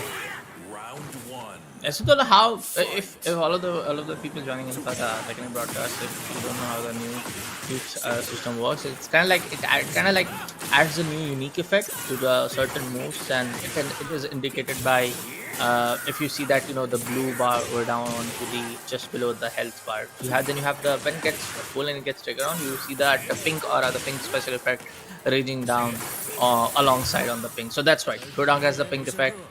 It can trigger up anytime, so he has to use for the counter, and it has been countered from the side of Jin. Now Jin has the chance, which hasn't been countered from the side of Yorang. Now we'll see Jin just draining out the entire HP and winning on this round. There you go. Brilliant. That's a good start for Screamy. But we all know it's Tekken 8. We have to count on every single round. And in every single round, there could be a comeback coming through. There's a beautiful round kick coming through from Horang. And he's just making sure that he gets some beautiful picks out of here. I think this one could actually go in favor of Dark. But Jin, again, wanted to go with the E-charge. But unfortunately, the connections were not being made. Upper jabs, air combos coming through. Heat smash. He's waiting for it to be back into the picture. I doubt that this one is going to be in the favor of Screamy. No, look at the combos that he's bringing in. Air combos, adding on it for some beautiful upper jabs. Oh, this one hit could end it. Oh, look at this, the rapid kicks. Trying to sum it all up. There's the ultimate. No chance to survive. There's a KO. 1 for 1. Yep. For now, we do see this particular match going the same downline where we just saw the first matchup going in. One getting one from the side of Screamy, one getting one from the side of Dark. As soon as the second round, as soon as the third round comes up, they both have that opportunity to take on that lead. We do see the non-recoverable health going out from the side of Yorang. Now he has a chance to kind of suppress out the Jin if he gets the heat system engaged. And yes, it will get engaged. Might be a counter. No, it doesn't get counter. A back-to-back 40 damage coming onto the player. Double hit coming off from the side of Orang. Might be the play, but the counter is more than ready. And of course, Jin perfectly, I mean Screamy, perfectly playing this out to counter every major combo coming off from the side of Dark. Every major move. Every single one.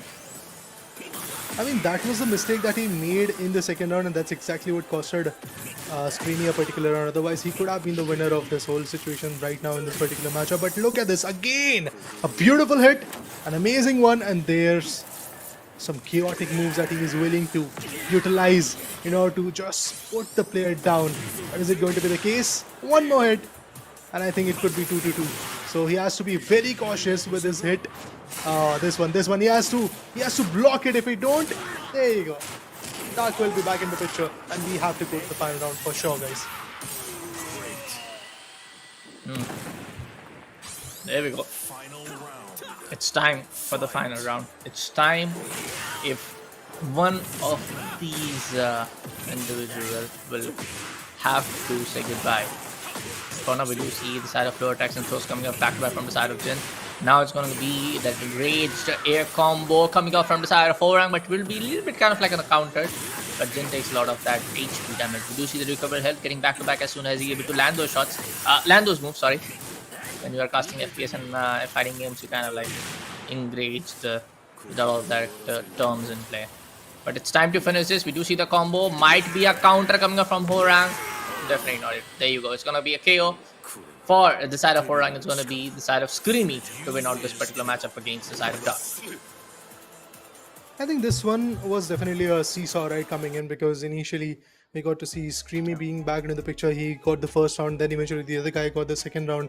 Again, Screamy was in the picture. He kind of learned what he had to do. But after that, if you talk about the, I think, fourth round, and that again Screamy failed to like really counter, or should I say dodge as well, the moves, the unites coming through from the other side. So if you kind of miss those moments, if you kind of miss those big hits coming in from your opponent, obviously it is going to cost you HP and you are going to get knocked out. That's exactly what happened. But at the end, it's a win for Screamy, and he is definitely inching closer to that 15,000 rupees worth of Amazon vouchers. So for that, for now, I believe Screamy did wonderful. But both the games that we have seen so far were close, were cutthroat. We went down to the final round, and I'm expecting that to be the case till the end of this competition. So guys, let's take a short break and wait for the third one to come in. Stay tuned.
guys, after seeing those two chaotic matchups where both the guys were absolutely amazing, we are back with the third one in the Alienware Gaming Saturdays, which is presented by Valerant, hosted by the Esports Hub. You do have Reader and Bullet on the desk, and right now, as I said, we are eyeing for the third one, watching to see what will happen next and how these individuals are going to play, what are the strategies, and eventually is this matchup also going to go to the final round, or we are going to see a 3-0 in that particular matchup? Because again, getting a 3-0 so far has been difficult, but you never know how things are going to pan out in this one. Yeah, when it comes down to the overall play, I feel like compared to Valorant, Tekken is that one game where everybody looks on the same page, especially coming down from Patna. I was not expecting this, that every other game, especially the first two has been played and broadcasted for this particular event, has went down to the very, very last round. We have seen the new heat system, we have seen the new recoverable and non-recoverable health system coming onto the play. So it looks like everybody knows the ins and out of the game. So it's going to be a really, really good one for the third matchup as well. Both of the individuals give other a chase for their money. I'm waiting for it. I mean, to be honest, third one is going to be exciting because of the fact that the tone has been set, and we have seen that aggression, we have seen that close competitive spirit coming through from both the lads who are playing up against each other. But now let's see who are the two individuals fighting up against each other. Well, we have Tanav Raj fighting up against Aman Preetham, and the combination of the characters that they have chosen is basically same as the first action. In that, we had Devil Jin. Right now, we have Jin fighting for Tanav Raj, and Aman Preetham is obviously going to go with King. I think with the respect to Taken It, we have seen a lot of rivalry between these two lads, and the movesets that you get with King are a very good counter of what Jin can do. But look, as soon as the match and the fight got started, we do see the side of Jin just impeccably doing some heavy combos against that of Jin. And look at that, in just less than 20 seconds, he gets that first round KO'd. And boy, as we proceed on to the second round, we do see a really heavy blow start coming off from the side of Jin. We do see of the low attacks and the air combos being in play, but speciality comes out, a double counter, 43 damage. It's all gonna be a 6-hit combo. We see the heat smash coming onto the play, but it's gonna be that King to be on that counter play. Yes, he can go for it. A counter again. Dodge. Oh boy, Jin and the side of Tanaraj, he is looking like he's well too strong for an opponent like this. Oh, he's reading every strategy, the dodge. Look at this. Every now and then it's just dodging and countering every set move coming in from the sides of Aman Preetham. Tanav Raj going miles. I think this could be a 3-0 that I called out for. Maybe, maybe not. I am looking forward to see a 3-0. And yes, that's the case, guys, with these combos and 6 back-to-back hits. You are the winner in a span of around 2 minutes. That's all. Tanav Raj is the one who is going to get crowned as the champion of this particular matchup, and after seeing 2 back-to-back very chaotic matchups, we have a clear cutthroat competition coming in and a one-sided affair coming into the picture. It was Tanav Raj who definitely broke all the spirits from that other individual. I really thought that this competition can get prolonged, but at the end it's a 3-0, guys. That's all. Yeah. That was wild. That was something I was not expecting. We did talk about how every other match was going on to the very last round number 6, but this was something very unusual. But for now, folks, we'll take a short little break before we proceed on to the 4th game. Don't go anywhere. We'll be coming up after a very short break.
folks, and back to the Alienware Intel presents Alienware Gaming Saturdays, hosted by the Esports Club. Well, we know, folks, we have been talking a lot about Tekken, but as you all know, this entire event is sponsored by Alienware Intel. Make sure to check out the latest lineup of laptop Dell Alienware M16R2 at your nearest Dell exclusive. So it's that one laptop that you are going to need at the last for your heavy multitasking, heavy gaming, and as we all know, GTA 6, second Mafia title, every other big game is coming down to this day. So it's that one laptop that we really need to play all of the latest title at the best settings. But for now, folks, it's time for our fourth matchup. And we have seen it all. Again, when it comes down to Tekken, we have seen only just 3 matches and we have seen it all. One-sided domination, all of the best rounds going on to the play up to the last one. We have seen the new systems being in play. So we haven't can expect much that is something left out that we haven't seen in this kind of like a competition coming out from my hometown Patna. So I'm really happy about that. All of the players getting that taste of that competitive gaming in Tekken 8. Oh yeah, I mean, it's a game that everybody wants to explore, and eventually Alienware Intel bringing in a platform like this where players can actually figure out what esports is all about in Tekken 8 and how we can get an opportunity. It's pretty amazing, no doubt in that. But talking about the characters being chosen, I'm pretty surprised Lily and Zafina coming through, where we have seen a lot of Jin, Horong and King play. We have 2 female characters coming through, and obviously the reason why I'm surprised is basically a lot of people do not choose these characters, and due to that we don't really see a lot of plays coming in competitive scenarios. It seems like that Aravaria, he is here to fight back. He had a very low amount of HP, but look at him trying to come back into the picture. But Ayush Singh is like, I've had enough. That's it for you. And the first round goes in the favor of Ayush Singh. First round going in the favor of Ayush Singh, and these 2 characters, I mean, they're pretty popular, but when it comes down to Lily, I'm not too sure. Again, I'm not a very experienced Tekken 8 guy. But looking at Lily and looking at the side of Zafina, Lily is that one character which is very much popular when it comes down to the Tekken 8 circuit. But Zafina getting picked up by Aravari, I'm not really sure if her combos are really well that strong. I mean, for now we do see that rage effect in play and it hasn't been countered. So, might be a goodbye for the side of Lily in this particular round. Oh, survives that pixel HP! She survives, but no, it's going to be a KO. Here we go. Yeah, won't go far. I mean, the amount of HP that was there was no chance that the survival is going to be there.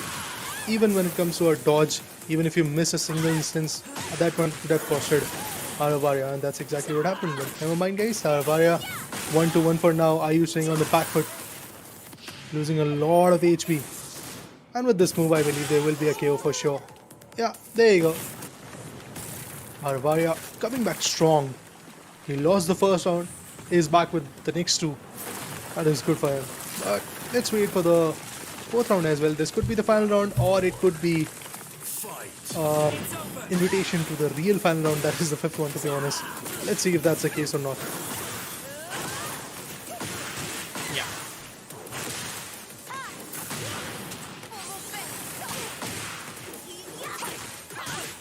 "45 seconds to go Yes.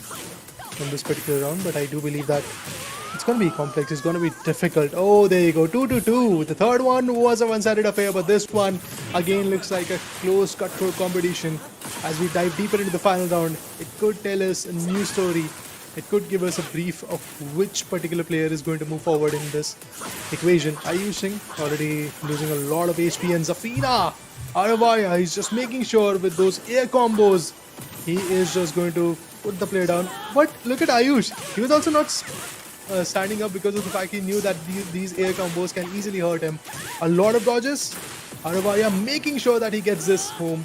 He gets this away in his favor. There you go. A KO with a beautiful low attack. And Aravaria with Zafina wins this match. Look at that finishing animation coming out from Zafina. Oof. Too beautiful. Yeah. Too beautiful. I'm mesmerized by that beauty. Don't get Good for you, man. Yeah, guys, I was mesmerized with the play that Aravaria brought in the picture.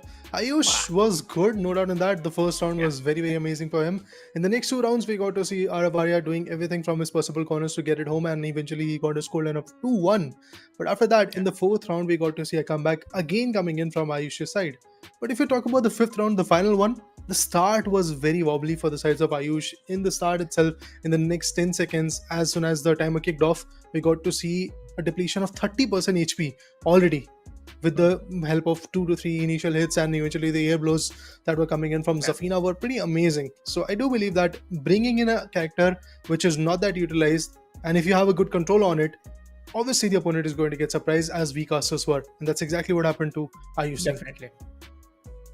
But again, Zafina, for the side of Ayush Singh was looking way too good in the first couple of rounds. But anyways, that was that. But for now, folks, we'll take a short little break as soon as we have to get prepared for the fifth match as well. Coming up very shortly is going to be the fifth matchup, but don't go anywhere. Make sure to check out the Dell Alienware M16R2 at your nearest Telesu store. We'll take a short little break and we're coming up after the short little break. Yeah.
Hey folks, welcome back to the Alienware and Intel Presents Alienware Gaming Saturday, hosted by the Esports Club. Now, for the side of Tekken, we have witnessed everything, dude, from straight up one-to-one counters to straight up new mechanics coming onto the play from the first match itself. I mean, these are the core mechanics which have been introduced by the developers, but getting them to see the first matchup was really exciting and really new. But for now, folks, it's time for our sixth matchup for the first stage, and where we are going to see the side of Nayan Pritam, okay, fifth, facing up the side of Vaishnav Jha. Nayan and Vaishnav. Alright, let's see what happens next. Victor up against Jen. Jen has been the go-to character, to be honest. Every other individual that is in the part of Alienware Gaming Saturday today, we have seen him preparing a lot with respect to Jen. But Victor on the other corner is just dishing apart the damage. But there goes the low attacks. With that, the counters are coming through. The dodges are being delivered. But so is Victor also doing the same. Vaishnav, he also has a very good idea of what his character is capable of. But I believe very soon the heat charge has to be utilized. But never mind, it's gonna be Nayan Ashish Pritam. Yes, he's the single guy. He has won the first round, guys. Yeah. And we were just talking about it. In more than less than 20 seconds, when I just give you the throw, it's over. So it looks like, yes, Ashish is the one looking very on point with his impeccable play. And when we talk about Victor, one of the classic Tekken characters, one of the classic characters, whether you want to call it the hero, when you call it the mortals, when it comes down to the Tekken universe. But for now, you look at the side of Victor, he's able to recalibrate and counter a lot of these special moves coming off from the side of Devilgen, which is of course the side of Ashish Pritam. But look at that, does it affect his play? It's about to just press that counter, but no, it won't be, and it's going to be side of Vaishnav Jha coming off with his first round. Yeah, it's highly improbable right now because of the fact that there was the special move, the speciality move that came through. There was no chance that Jin could have fought back in that particular scenario. Vaishnav Jha, it took him time.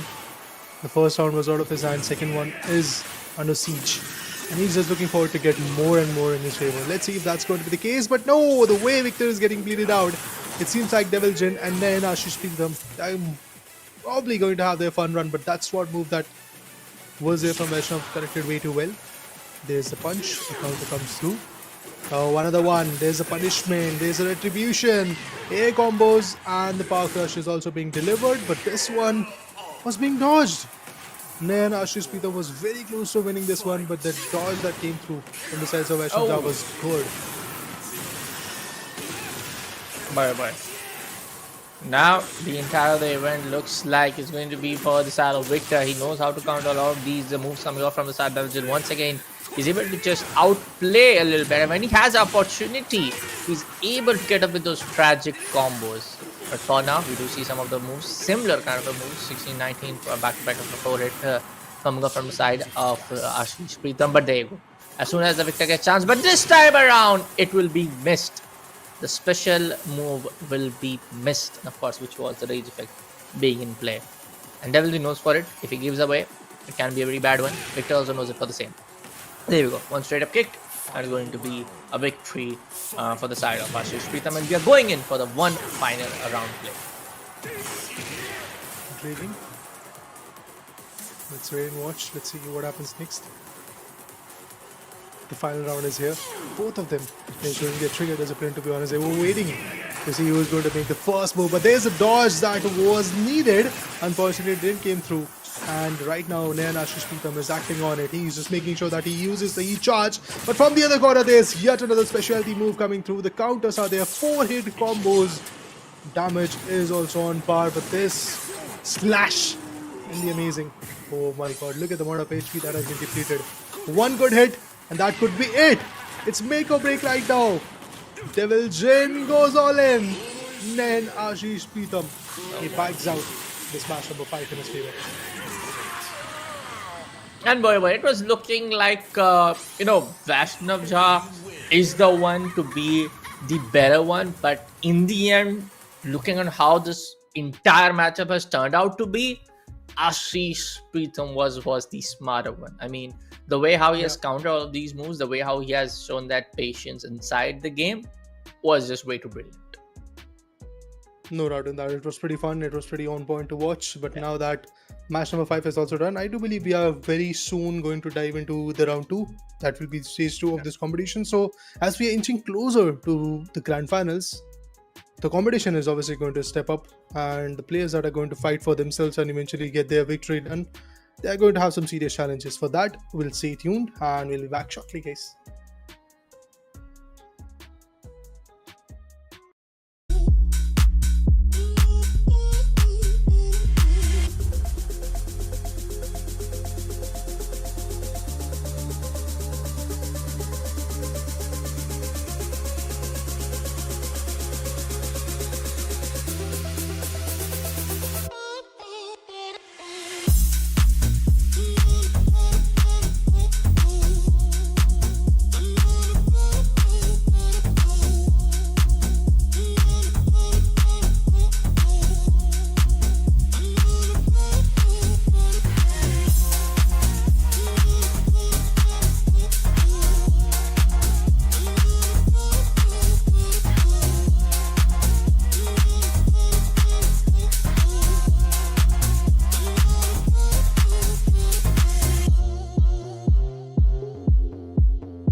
Hey folks, welcome back to the Alienware Intel presents Alienware Gaming Saturday is hosted by the Esports Club.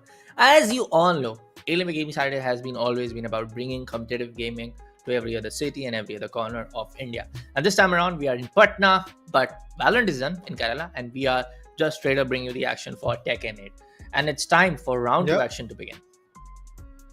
Oh yeah, after seeing 5 amazing matchups of round 1, it's about time that we dive into round 2 and see how these individual winners of round 1 are going to escalate the competition and what they're going to do in order to be the winners.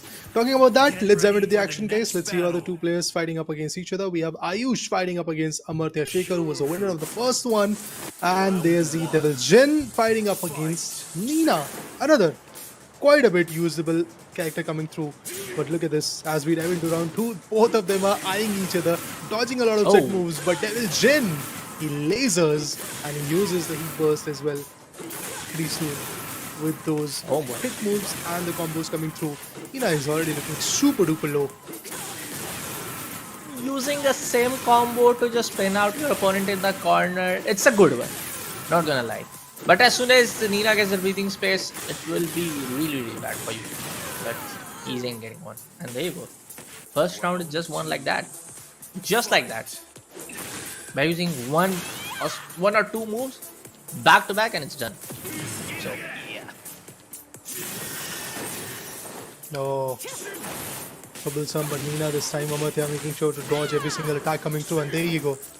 Some beautiful A combos, the power crush comes through, low attacks, another low attack. Brilliant. These low sweeps and A combos that are coming through are going to be a big problem. Amartya took his own time, waited for the right moment. He was able to lose the first round, but eventually in the second one, look at him bringing himself back into the picture. But these combos, these specialty moves are going to be a big problem as it depletes around 50% of the HP. 50% of the HP into that. Look at that! Back to back combos are just getting into the play, and boy oh boy, the second move! Oh my god. Huh? Sorry. Please go on. He's not even letting the other guy to rise and eventually stand tall. But never mind, guys. Amartya, he's back. But there we go. It's 56 seconds. It's time for the third round. Nina now has that breathing space to just pull out his back-to-back key smash and all of the moves which she, or of course he, wanted to take it out. But it seems like Ayush doesn't know other combos. I don't know why I have to say this, but just looking at one huge smash move, Nintendo just coming back to back. Of course, it's a game, it's a competitive game. You have to win by any means necessary, but there you go. You can get slammed like that as well in the corner. I think this one can actually go to the final round because of the fact that it definitely looks close. But Amartya, clean hits coming through from his corner as well.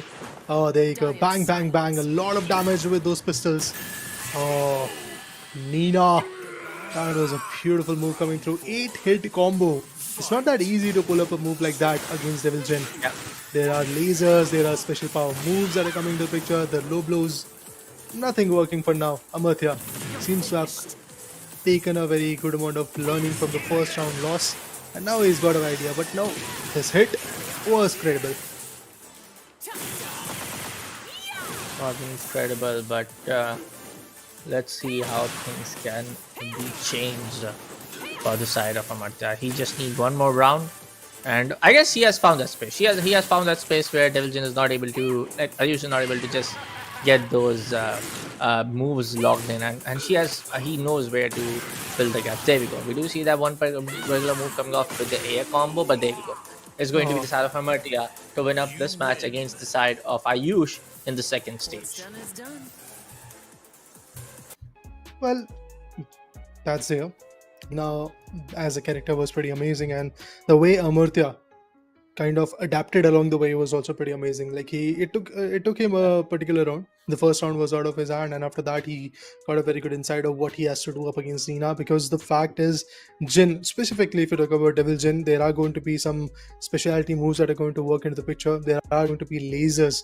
Means that without even coming in the radius of Nina, Jin can attack, Jin can dish out the damage. That's exactly where Amartya Yes. failed in the first round, but after that, in back-to-back 3 rounds, he just waited for the right time period to hit on, and eventually he just let his opponent to come closer to him, and after that he was able to strike his blows, utilize his techniques, utilize his combos in a very good manner. And if I'm not wrong, the third round that happened, there were 8 hit combos to end it up.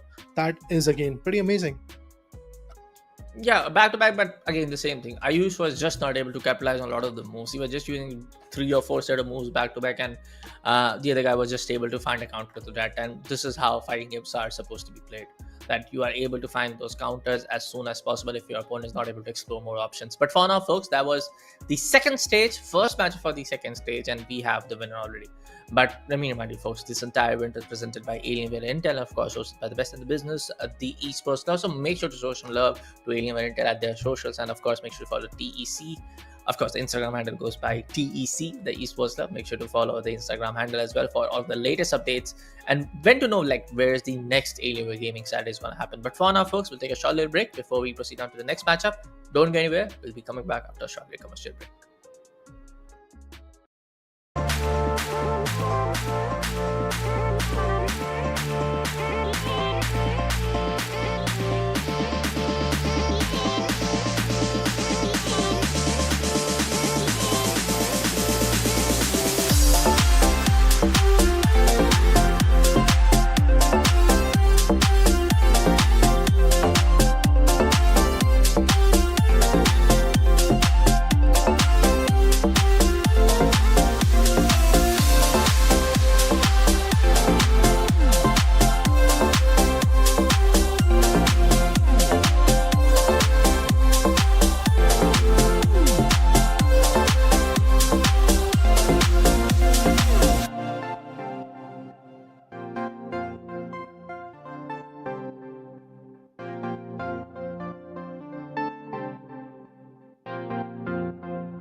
Hey folks, welcome back to the Alienware Intel Presents Alienware Gaming Saturday, hosted by the Esports Club.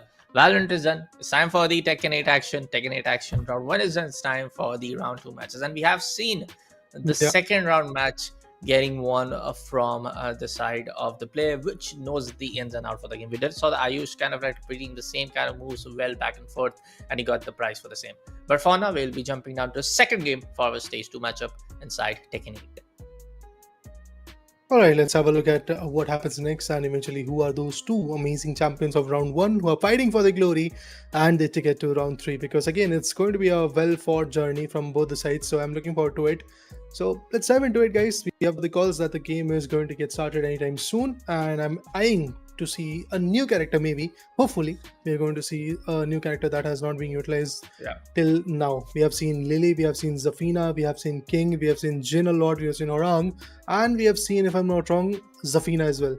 So adding on that, I believe Nina, in the very latest match we have already seen Nina as well being the winner of that particular championship. So I'm looking forward to see what is the combination. We have Devil's In up against Zafina.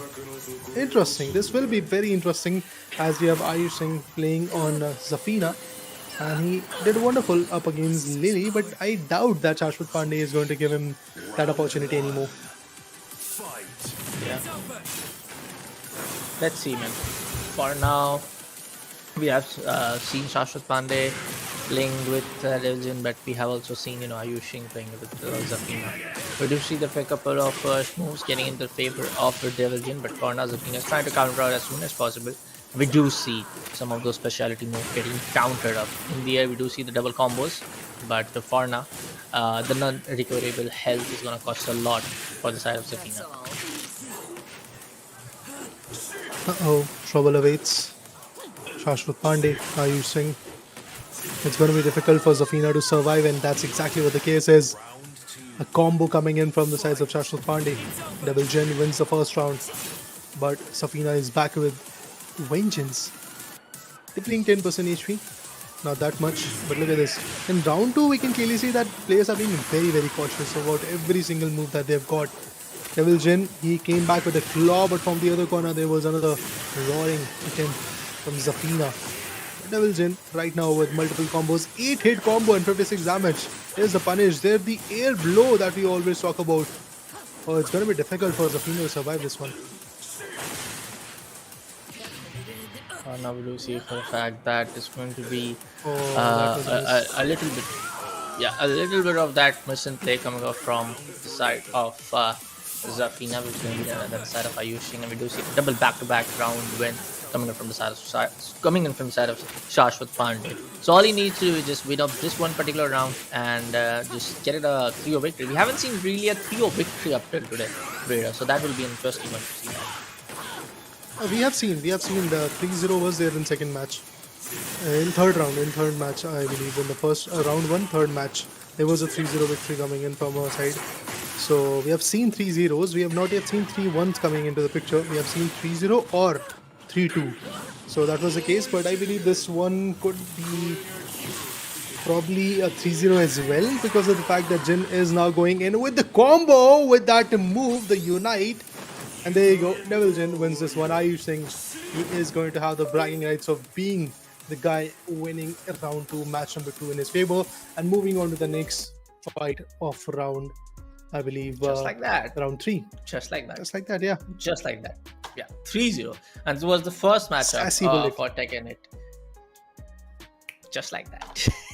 But anyways, jokes apart, folks. That was that, folks. That this is the first individual to rack up that 3-0 victory inside that first competition of the stage. To even conclude it, combined with that, the matches that we saw in the stage 1 itself, that nobody was able to rack up that 3-0 victory. We are not giving any chances to your upper opponent.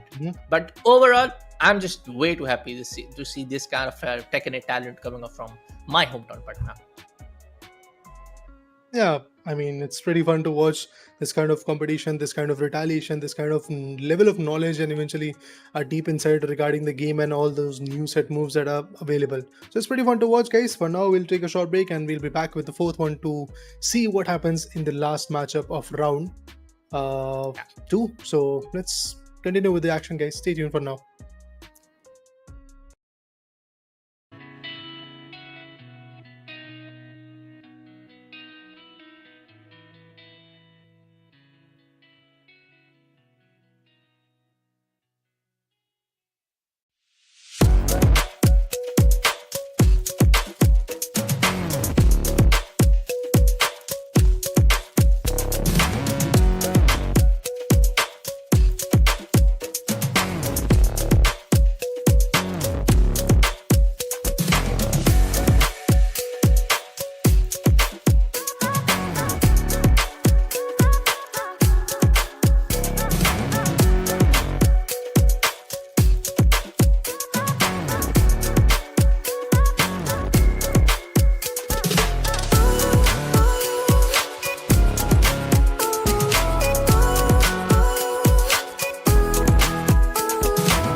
Alright guys, it's time to know who is the third winner of round 2 matches and who is going to move forward to round 3. Obviously, that's what we are here to know.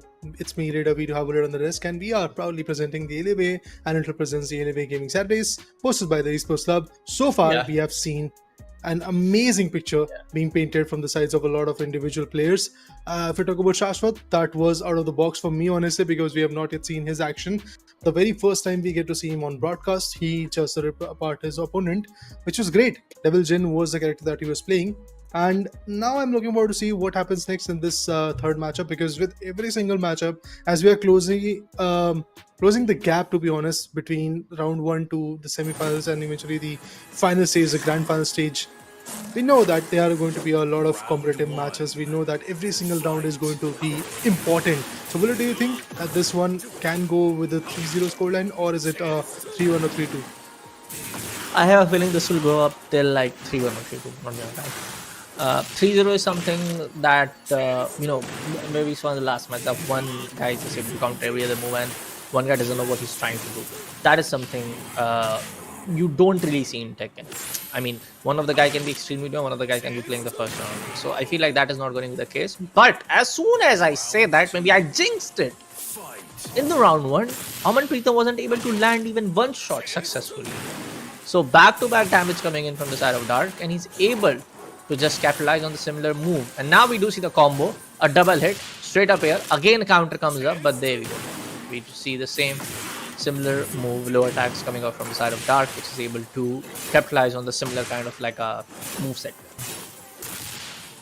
Good retaliations. Now that both the players are trying to dodge each other's moves, it's good. But looking at the fact right now, I think it's definitely a 2-0 for now. This particular round is going out of the hand. The move has been dodged, and with that, clearly on the back foot is the guy known as Aman Preetham. This could be the final round. It's basically a final round for Dark if he manages to win this one. Look at those A combos coming in, but from the other corner there are many more A combos coming in. Aman Preetham wanted to go all in for this move. Never really made a good connection, but he burst. I'm looking forward to see if that is going to be utilized in a little bit of a time period. But those low attacks, the power crushes that are coming through, the combos, the hit combos that are being made from the sides of Dark are amazing. Look at this. Again, there could have been a situation where we would have seen a dodge, but he missed the opportunity, and it is going to obviously cost a lot for Dark. But I just want to see how much of a HP depletion is going to be there. Oh boy. It can be a little bit uncertain. But there we go. It is another 3-0. So, kinda, I jinxed it. So, I am really sorry for that. But hey, jokes apart, folks, it is the side of Dark who is going to be the supreme player, emerging as a supreme leader in this particular matchup, and emerging as the completely a 3-0, outshining his opponent like that. So, this was the second matchup that we have seen that has resulted in a 3-0 scoreline with just not a single round coming up from the side of the other opponent.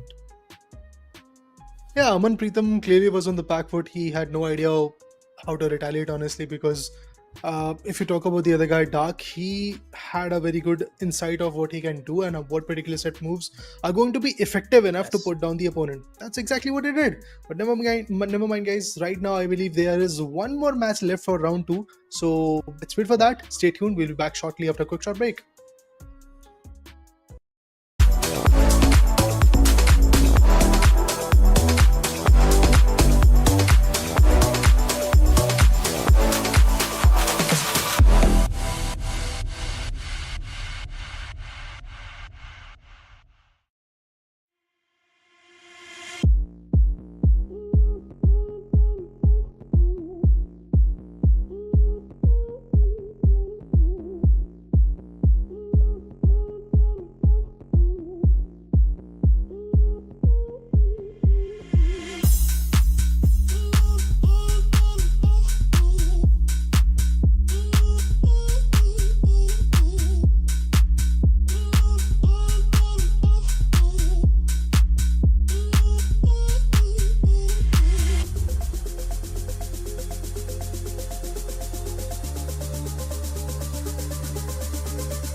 Hey folks, welcome back to the Alienware and Intel Presents Alienware Gaming Saturday, hosted by the Esports Club. And boy oh boy, it's time for the semi-finale matchup for the Tekken 8 competition happening all the way in Patna, Bihar. I mean, so far we have seen 8 amazing matchups, if I'm not wrong, 5 from round 1 and 3 already been done and dusted from the sides of round 2. Yeah. But now guys, as we dive deeper into the competition, it's the semi-finale that we are going to visit and witness. Let's see what kind of chaos Ayush and Aman will bring to the picture. Jin up against Nina. So pretty conventional approach, pretty conventional pick. Nothing out of the box. Looking forward to see if it is going to have some implications and who is going to win this one. I do believe that it's not that easy to bring a 3-0 right now, but we can never lose hope, I believe. That's what I can say for the winners. Yeah. For now, as we all know, guys, this is the semi-finale. Only one guy. It's either going to be Ayush or it's going to be the side of Preetham to proceed for the semi-finale. Whoever loses out is not going to get any second chances. But there you go. The first round gets one from the side of Ayush, and a specialty move was saved up. Or maybe that rage effect will get... Of course, it gets reset in the second round. Apologies. But for now, we do see a lot of those good counters coming up from the side of Nina as well. But Nina getting played from the side of Preetham, trying to capitalize on the early seconds of the round. But no, it's not going to be the case. It's going to be side of Jin to supreme ahead and do a lot of damage to the side of Aman Preetham. Brilliant play. One more good move, one more big hit. That could be it, but seems like that Aman Preetham is not going to get any opportunity like that. Look at what Ayush Anand is doing. Bringing in the ultimates, bringing in the ultimatum for the opponent. One good move. Ooh. How could he lose that, Aman? Ayush had just 10% HP and this guy was relying at 50. From there, Aman Preetham lost the track. I think from the semi-finals to the grand final, the journey for Aman Preetham is going to be very, very costly. It's going to be difficult for him to move forward as there is already a 2-0 lead coming through. And look at these combos, the low attacks, the power crushes, the throws, the jabs that are coming through. It's very, very difficult that Aman Preetham is going to win this. All he has to do is just dodge this one. There you guys, it's a 3-0. The very first matchup in the semi-finals is a 3-0. I mean, I am not shocked. We have seen this lad doing a 3-0 previously. So I am just not shocked to see this kind of performance coming up from this particular lad in the semi-finale. What I'm kind of shocked is that the other guy not able to outshine and outplay his opponent. I'm just a little bit kind of like, this is the semi-finale. We cannot expect a 3-0. Of course, I was expecting this coming in from the side of Ayush, but not expecting from the other lad. Tricky parts. Tekken 8 is not a game that you can mess around with and eventually get this kind of output. You have to know every single nook and cranny. You have to know the skill set moves. You have to know at what point you have to dodge the attacks, at what point you have to relish the attack. That's exactly where Nina was on the back foot and Jin outmaneuvered competition. So brilliant combination, brilliant plays, brilliant opportunities being delivered. Semi-finals match number 1 is done. Waiting for the next one to see who is the opponent of the grand finals. But I guess we have to just wait for a little bit more, and we have to wait for the second matchup to begin. But for that, folks, we'll be taking a short little break here at the Alienware Gaming Saturday, presented by Alienware Intel. Don't go anywhere. We'll be coming up after a short little break.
Hey folks, welcome back to the Alienware and Intel presents Alienware Gaming Saturday is hosted by the one and only Esports Club.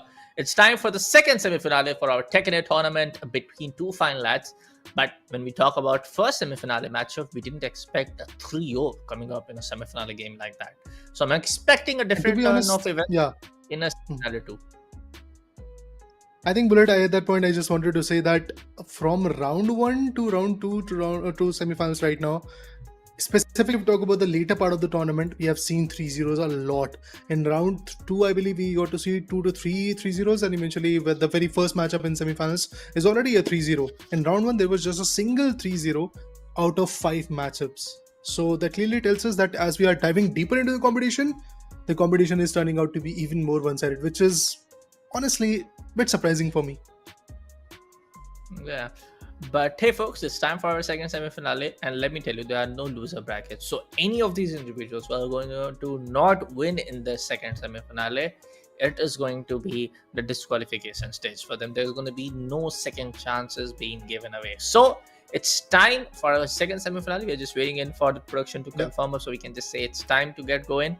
But let me tell you folks, this entire event is, as you can see, and the huge graphic overlay, that is, entire event is presented by Alienware Intel. So please make sure to show some love to Alienware Intel on their social handles, where you can find out all of the social links in the description. Also check out the latest lineup of laptops coming out from the side of Dell Alienware M16R2 at your nearest Dell exclusive store. I'm looking forward to see how this whole situation goes on. Dell Alienware M16R2 laptops are pretty amazing. We all have no doubts regarding that. And if you have any doubts regarding is it going to give you the performance, is it going to give you the productivity that you need, just go ahead, guys. Make sure to visit the Alienware exclusive store. Ask any Alienware expert over there. Give them your specification, give them your requirements that you need this laptop or that, and eventually they'll rectify everything and eventually give you the Dell Alienware M16R2 laptops for any single if you're a streamer, if you're a gamer, if you're a coder, everything can work for you. But now, guys, before we dive into the match number 2, let's take a short break and we'll be back once the match is ready.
Hey folks, welcome back to the Alienware Intel presents Alienware Gaming Saturdays, hosted by the Esports Club. Now we have a small update. If you want to know who's going to be the winner, who's going to be the loser, make sure to follow all of the updates coming on the handle of the Esports Club, of course the handle of Instagram. But make sure to show some love to Alienware Intel on their social handles as well. But make sure to also check out the latest lineup of laptop, Dell Alienware M16R2 at your nearest LSU store. Now it's time to say goodbye. But before we say goodbye, any thoughts coming up from your side, RebeL? Because honestly, it was a fun day. It was a fun day, yeah. As you rightly called it out, because of the fact that we got to see Valerant 2v2, then there was Tekken as well coming to the picture. Some new set of characters were being utilized, and eventually some new agents also being utilized when it comes to Valerant 2v2. I really hope that in the upcoming Saturdays we get to see 2 different cities being visited, 2 different games coming through, because that in turns elevates the competition. So that's all I had to say. So yeah folks, thank you so much for joining me for today's Alienware Intel presents Alienware Gaming Saturdays. We'll see you in the next one. Happy gaming and goodbye.